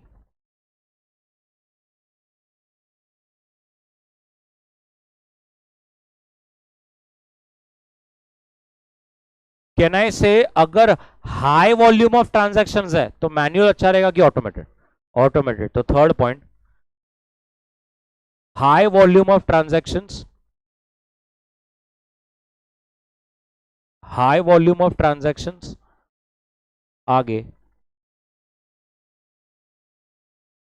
automated is suitable.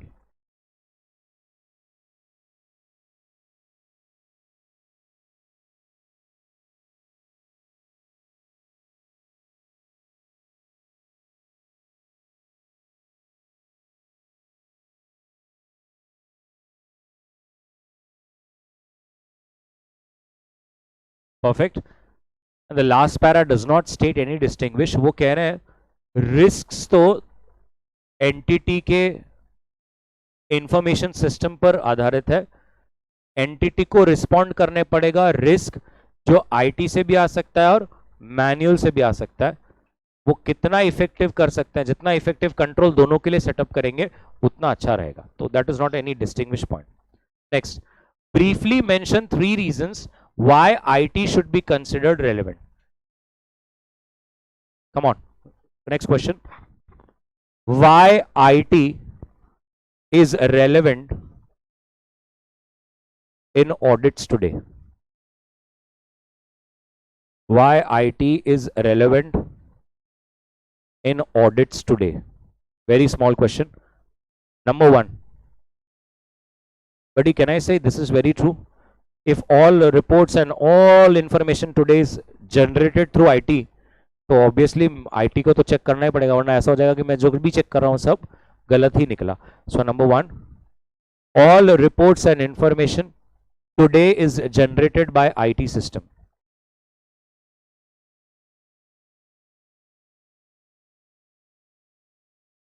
Today all reports and information is generated by IT system. Number 2, ऐसे 315 and 330 और bracket में लिखिए IAER, ऐसे 315 and 330 ब्रैकेट में IAER, identifying, assessing, evaluating and risk through IT systems. And third, data analytics. Data analytics bracket में will increase effectiveness and efficiency of audit. Will increase effectiveness and efficiency of audit.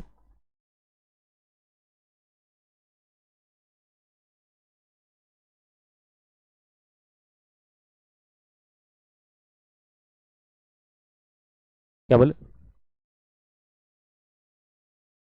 Effectiveness and efficiency of audit. Perfect. Question 48, nothing to put in the chart. क्या हमारी बात पहले हो गई है? Automated environment में कौन सी मेथड्स का यूज करते हैं? IOI. कहां पर लिखा था हमने? अभी बोला था।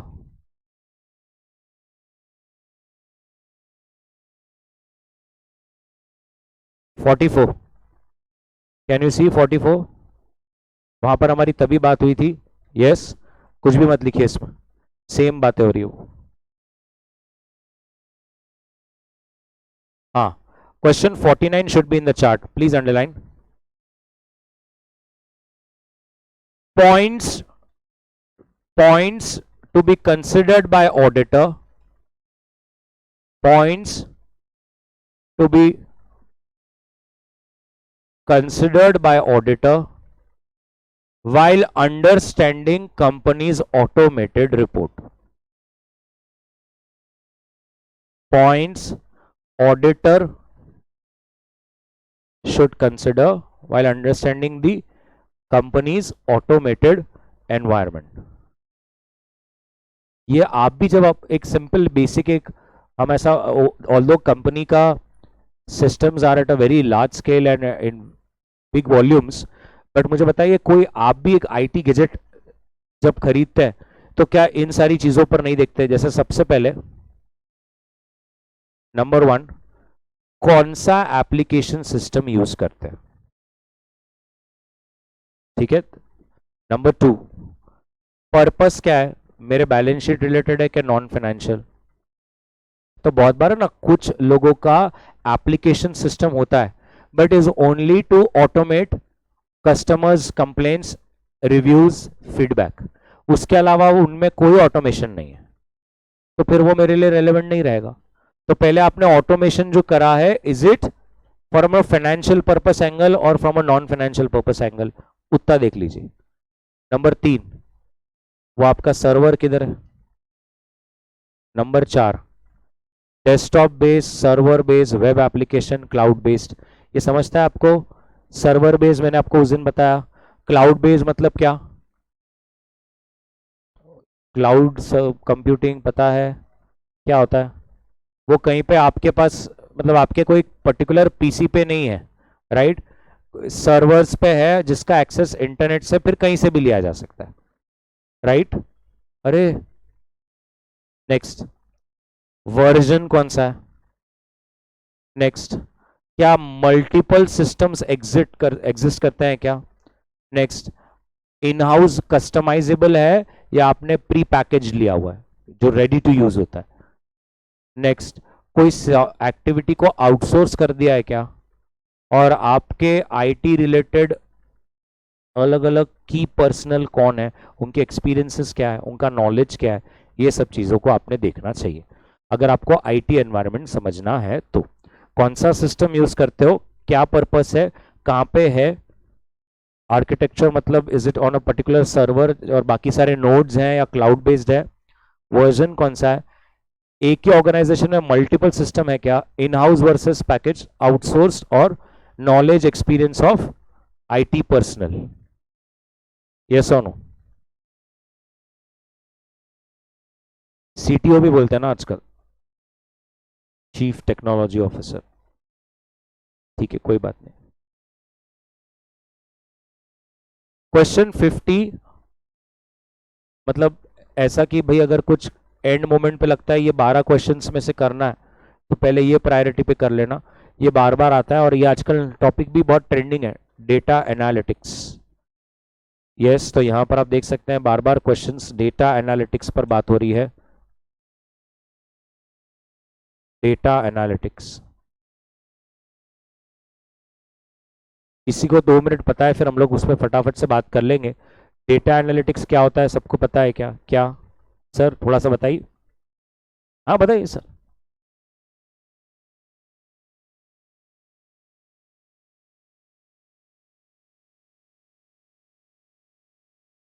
बराबर है, जिससे अपन कुछ मीनिंगफुल डिसीजंस ले सके, परफेक्ट है। सो डेटा एनालिटिक्स क्या है, let us read everyone together. In today's digital age, when companies are relying on more and more IT systems and network, the amount and data and information that exist is enormous. A famous businessman has said, data is the new oil. The combination of process, tools, and techniques that are used to tap vast amounts of data to obtain meaningful information is called data analytics. While it is true that companies बहुत benefit करती है from the use in terms of profitability, better customer service, gaining competitive advantage, more efficient operations, etc., even auditors use similar tools and techniques to obtain good results. The tools and techniques जो auditor use करते हैं is known as CAT, Computer Assisted Audit Techniques. Data analytics can be used in testing of electronic records and data residing for following purposes. Number 1, check completeness of data and population. Number 2, उसी के अंदर sampling करना random या systematic. Number 2, recomputation of balances, जिसमें example दिया है depreciation, bank interest. Number 3, journal entries को analyse करना, ये ऐसे 240 talks about fraud investigation and evaluating impact of control deficiency. So वो एक सिंपल एक, अगर हम थोड़ा सा, अगर आप सिर्फ इंग्लिश नहीं पढ़ रहे थे और ऑडिट की भावना से उसे समझ भी रहे थे, तो वो ये बोल रहे हैं कि आजकल हर ऑर्गेनाइजेशन डेटा और इंफॉर्मेशन को यूज कर अपने बिजनेस में प्रॉफिट लाना चाहता है और इसीलिए वो जितना हो सके उतना आईटी और ऑटोमेशन कर रहा है. और उसी लिए ऑडिटर भी आजकल अपना ऑडिट में ऑटोमेशन ला रहा है by using CAT, that is computer assisted audit techniques. और उन्होंने फिर नीचे बोला हम कैट को किस पर्पसेस के लिए यूटिलाइज करते हैं? तो हम यूज करते हैं सैंपलिंग के लिए, हम यूज करते हैं कुछ खुद से रिकम्प्यूटेशंस के लिए, हम यूज करते हैं जर्नल एंट्रीज को आइडेंटिफाई करने के लिए जहां पर आपको लगता है कि फ्रॉड रिस्क फैक्टर्स हो सकते हैं एंड कंट्रोल्स में अगर कोई डेफिशिएंसी हो तो हम उसे सुधार पाए। तो जैसे ऑर्गेनाइजेशन अपना फायदा करने के लिए data analytics as a tool use कर रही है, हम भी एज एन ऑडिटर हमारा काम आसान बनाने के लिए डेटा एनालिटिक्स को यूज कर रहे हैं और हमारे ऑडिटिंग टेक्निक्स को कहते हैं कैट, जिससे हमारा काम भी जो बहुत आसान हो रहा है। तो जैसे आपको कल मैंने उस दिन वो गूगल पे भी बताया था, सिंपल एक तो फ्रीली अवेलेबल टूल है रैंडम सैंपलिंग, मैंने बताया था नहीं? ओके तो वो बस उसका फर्क है कि उसको आप एज एन एविडेंस नहीं ले सकते, वो जो प्रॉपर पेड होता है उसमें आप कंपनी का नाम, ये मैंने आपको बोला भी था, फिर आप सबमिट दबाएंगे तो एक पीडीएफ जनरेट हो जाएगा जिसमें कंपनी का नाम, किसने रैंडम घुमाया, क्या आया, वो सब को प्रूफ की तरह आप एविडेंस की तरह वगैरह सब रख सकते हो। तो दैट इज योर, बस ये कोट करना भूलना मत। पुराने सिलेबस में इसके ऊपर डीप में बातें होती थी, इसका एडवांटेज, इसका डिसएडवांटेज, कैट के मीनिंग क्या है, कितने टाइप्स है, ये सब होता था। अभी उन्होंने ये सब कुछ भी नहीं रखा। The next is digital audit. Please, again, very important from a short note perspective. Digital audit. DIJU. क्या बोल रहे सर? नहीं, उसमें कोई जो चार्ट बनाना ऐसा नहीं है सर। मतलब क्या बनाएंगे अपन? तो ये यहाँ से लेके यहाँ तक ऑडिट के बारे में बात ही नहीं हो रही है। यहाँ से लेके यहाँ तक पूरा कंपनी अपनी गुणगान कर रही है कि हम डेटा एनालिटिक्स को कैसे यूज कर रहे हैं हमारे धंधे में प्रॉफिट लाने के लिए। फिर इतनी बात हो रही है कि हम भी डेटा एनालिटिक्स मतलब टेक्निक्स यूज कर रहे हैं, हमारी टेक्निक्स को ये नाम दिया गया और हम इन पर्पसेस के लिए यूज करते हैं। तो आपके लिए ये इंपॉर्टेंट है कि कल जाकर उन्होंने ऐसा पूछा कि कैट का यूसेज कहां पर है या ऑडिटर डेटा एनालिटिक्स को किन पर्पसेस के लिए यूज करता है। तो मेक श्योर कि आप ये पर्पसेस जो है वो रेडी रहने चाहिए। Clear? Digital audit. So entities are embracing digitization as a part of the operation to keep pace. New technologies are helping companies revamp the operations and rethink the business is conducted. Companies अपने business models को अभी restructure कर रहे हैं, completely driven by technology, and automation is key to digitization. In such a business environment, use of technology is being made by auditors also, from planning to expression of opinion. Auditors are using AI, data analytics, and other technologies to help understand business process in a better way. By using such tools, auditors can conduct audit in a better way and devote more attention to areas requiring more focus. Digital audit is helping auditors to better identify risks, making the use of technology. इसके ऊपर आप एक diploma course भी चलता है, ICI कराती है, exact मालूम नहीं कितना, 40-50,000 दे चार्ज। सीए बनने के बाद कर सकते बट अपन वो अगर आपको लगता है इसमें करियर बनाना है तो। वो जॉब्स नहीं मिलती, मतलब अपने खुद से ढूंढना पड़ता है जॉब, बट आप ये सर्टिफिकेशन ले सकते हैं इसका। नेक्स्ट, अब इस ये वाले क्वेश्चन को आप अपने चार्ट में लीजिए। Situations in which IT will be relevant to an audit. और ये एक तरह से ठीक है, आप लिख लीजिए situations which will be in which IT will be relevant to audit, और ना ब्रैकेट करके इसका focus is specifically on this aspect, reporting on IFCR। Yes, हमने कारो भी पढ़ा है, reporting on IFCR।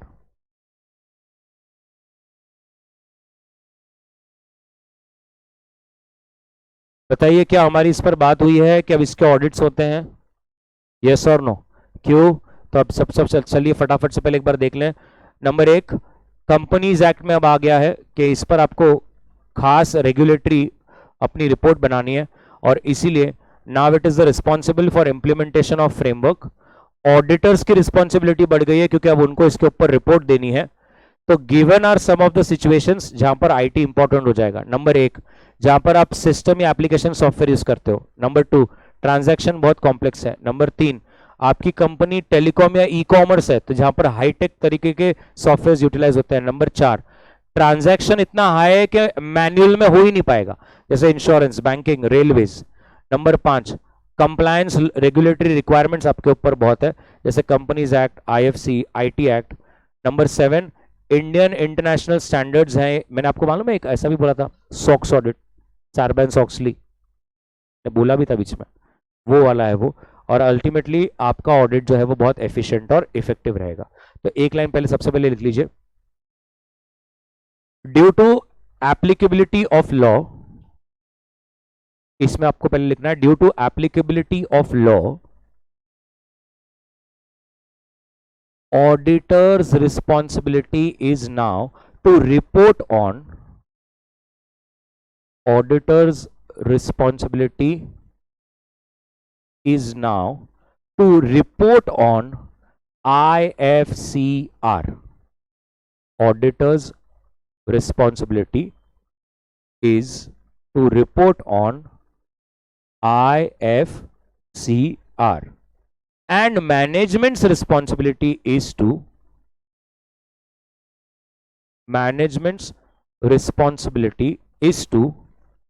implement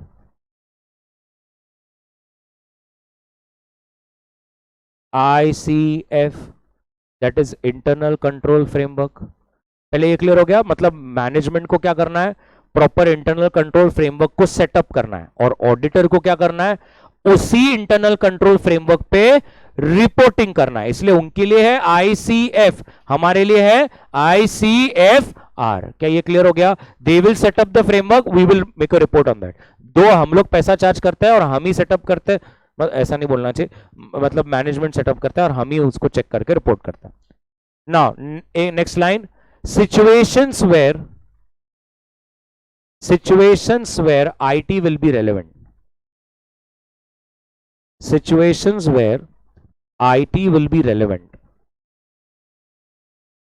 Number 1, use of systems and applications, use of systems and applications।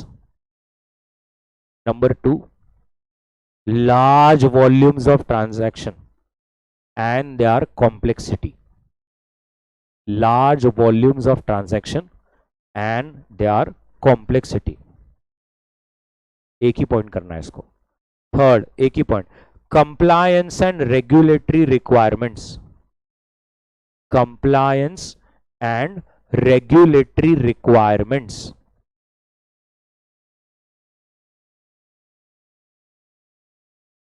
And fourth, increasing effectiveness and efficiency of audit,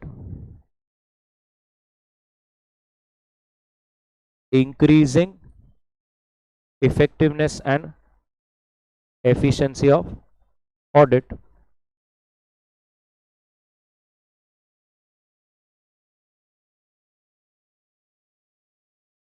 perfect everybody. अब इधर देखो, ये कहता है IFCR पे कितने सेक्शंस, कितने अलग अलग तरह की रिपोर्टिंग होती है। पहले मुझे बताओ आपको कितने मालूम है। इधर देखो, सेक्शन 134 क्या है? Board report. मैं कह रहा हूं बोर्ड रिपोर्ट है, मैं कह रहा हूं बोर्ड रिपोर्ट है। सेक्शन 135 CSR है, 133 is compliance with accounting standards है, और 134 बोर्ड रिपोर्ट है।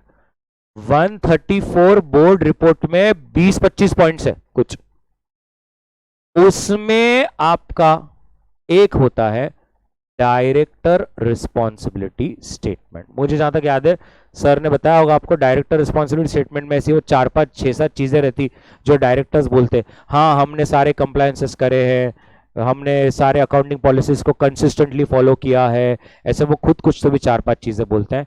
उसमें से एक चीज मालूम है वो क्या बोलते हैं? इधर देख बोर्ड पे, हाँ हमने इंटरनल फाइनेंशियल कंट्रोल्स सेटअप किया है और वो सही से चल रहे हैं। ये बोर्ड अपने रिपोर्ट में लिखता है डायरेक्टर रिस्पॉन्सिबिलिटी के नीचे। पहले आराम से अंडरलाइन कर लिया आप सबने, कहां लिखता है वो? किस किस सेक्शन के हिसाब से लिखता है? बोर्ड रिपोर्ट में। बोर्ड रिपोर्ट में लिखता है। कौन से सेक्शन के अंदर? डायरेक्टर्स रिस्पॉन्सिबिलिटी स्टेटमेंट के अंदर लिखता है।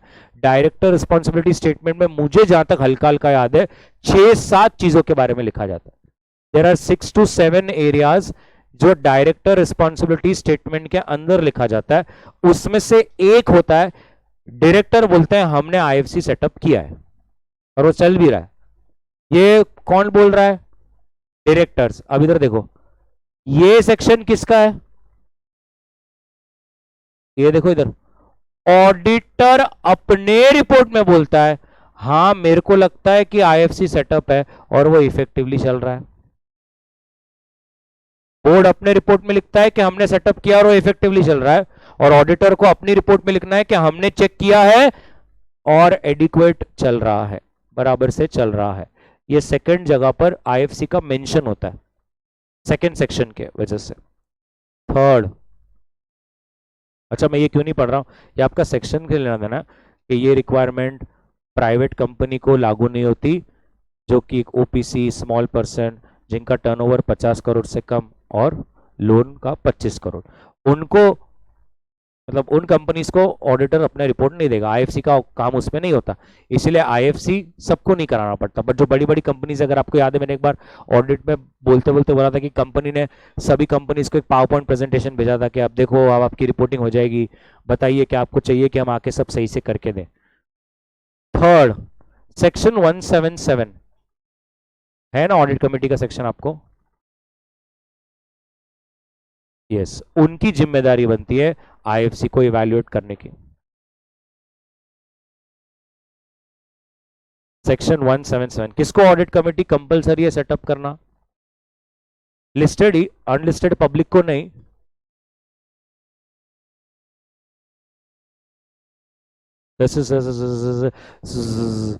मैं एक एक करता हूं सर। प्राइवेट को एप्लीकेबल है, प्राइवेट पे भी लिमिट है, और पब्लिक को, लिस्टेड अनलिस्टेड मत बोलो, प्राइवेट को एप्लीकेबल है क्या ऑडिट कमेटी? प्राइवेट को नहीं है, लिमिट है, उसके ऊपर गया तो प्राइवेट को भी बनाना पड़ता है audit committee. Yes law people,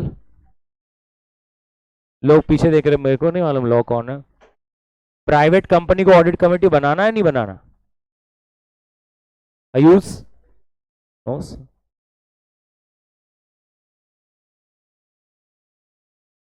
private को भी बनाना होता है, प्राइवेट को नहीं है, और पब्लिक अनलिस्टेड को है, उसके क्राइटेरिया है, और लिस्टेड पब्लिक है तो बनाना ही बनाना। ओके, और क्राइटेरिया क्या है? 10, 10 और 100, 10, 50, 100, 10 पेडअप, 50 लोन और 100 करोड़ का टर्नओवर। बहुत बढ़िया। नहीं नहीं, सेक्शन 177 आता है तुम्हें। बस ना बडी, ठीक है ना, हो रहा आपका पढ़ाई, करेंगे ना धीरे धीरे लॉ का भी। आइए इधर, और अरे अरे सर,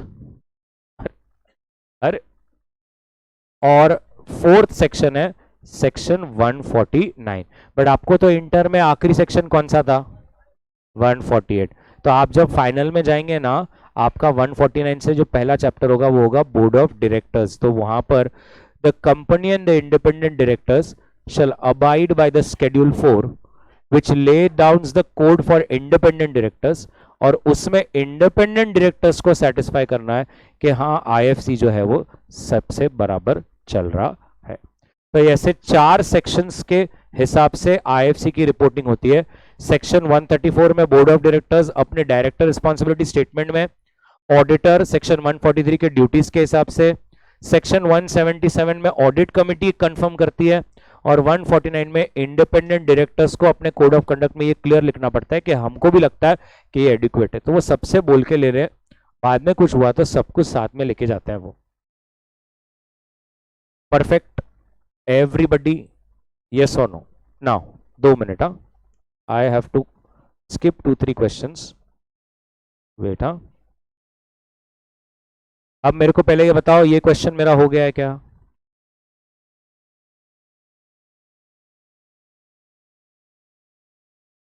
नहीं, अरे मैंने किया है, ऐसा ना करें. मी केलंय, मला माहिती आहे. आईएफसी एंड आईसीएफआर में क्या डिफरेंस है? क्या डिफरेंस है? Very good. Scope, narrow.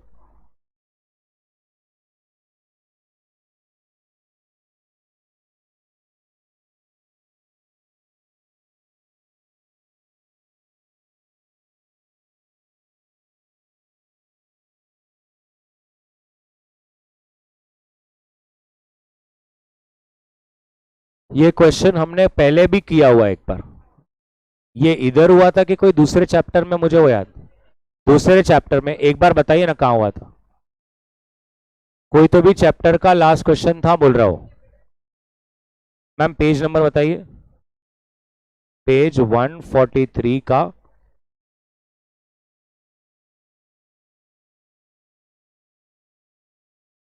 Perfect. एक मिनट रुक जाइए ना. ये 59. Work of internal auditor is likely to be adequate for the purpose of audit. ये कहां हुआ था?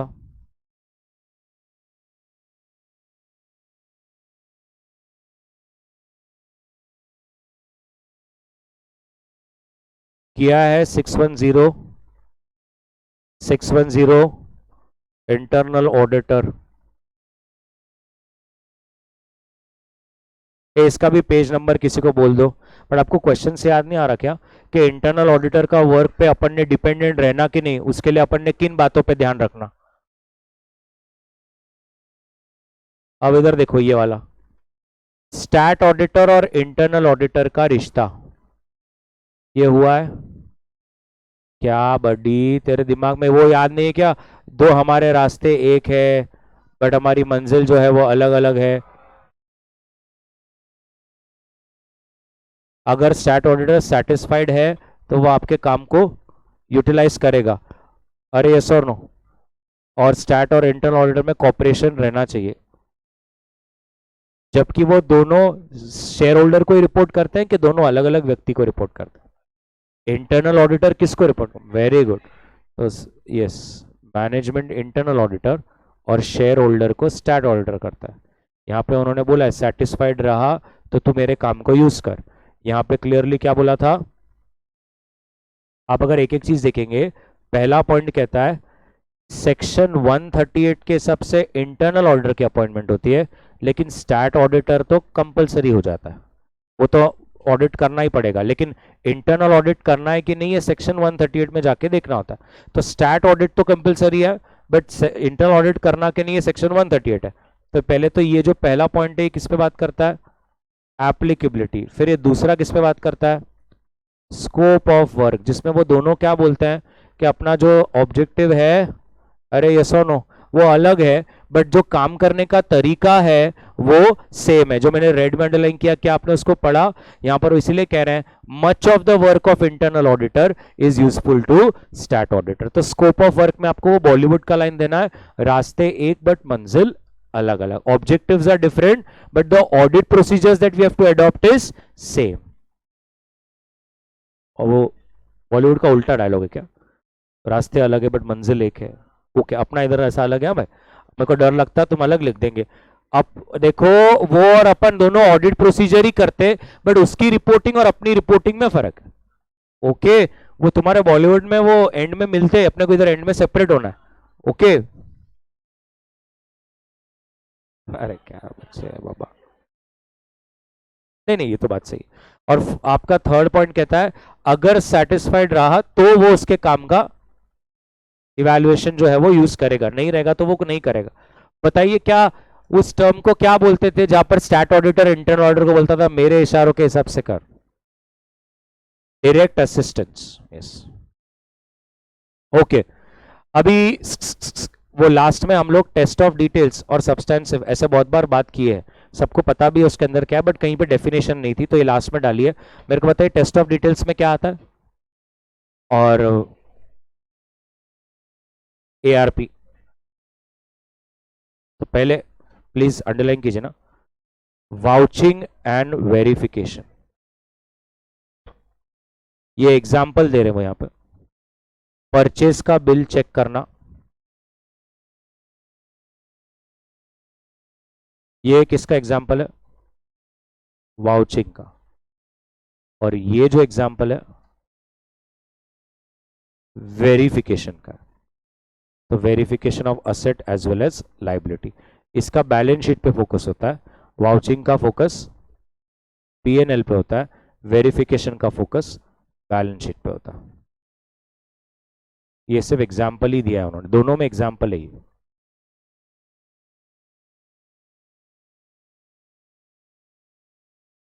वाउचिंग म्हणजे पीएनएलच्या आयटमचा चेकिंग आणि व्हेरिफिकेशन म्हणजे बॅलन्स शीटच्या आयटमचा. सबस्टेंसिव एनालिटिकल प्रोसीजर्स,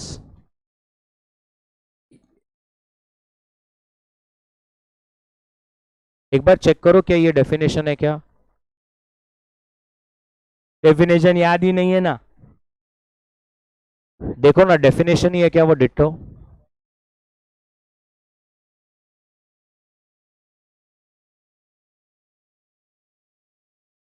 ट्रू है, बराबर है, यस।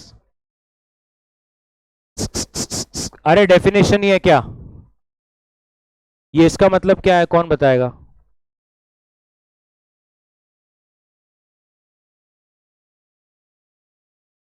SF520 में ये भी समझाया था ना।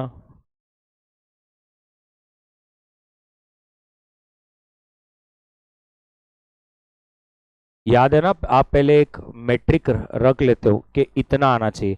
हमारी बात हुई थी एनालिटिकल, पर आपको एग्जाम्पल भी दिया था कि आप पहले से सोच लेते हो कि 90% चाहिए, और फिर जब एक्चुअल में आप कुछ रेशोस कैलकुलेट करते हो और अगर वो उससे हटकर आता है और उसके दोनों के बीच में अगर बहुत डिविएशन है तो फिर हम लोग इन्वेस्टिगेशन शुरू करते हैं। तो वो उसके बारे में बोल रहा हूं, प्रॉफिट रेशो वाला, yes, gross profit ratio. Example यहां पर दिया है, total rental income divide by apartment, जिससे आपको नंबर ऑफ अपार्टमेंट्स, वैकेंसी और रेंटल पर अपार्टमेंट का समझ जाएगा। हमने यही एग्जांपल एक्चुअली वहां पर होटल का लिया था कि total room sales divide by hotels का ऑक्यूपेंसी समझ में आएगा। ये generally is applicable to large volume of transactions that tends to be predictable over time. Perfect everybody, हम लोग यहां पर स्टॉप करेंगे। इसके अंदर अभी भी ऐसे 330 है, there are some 5-7 paragraphs questions है, ऐसे 330 हम लोग कल करेंगे। Thank you.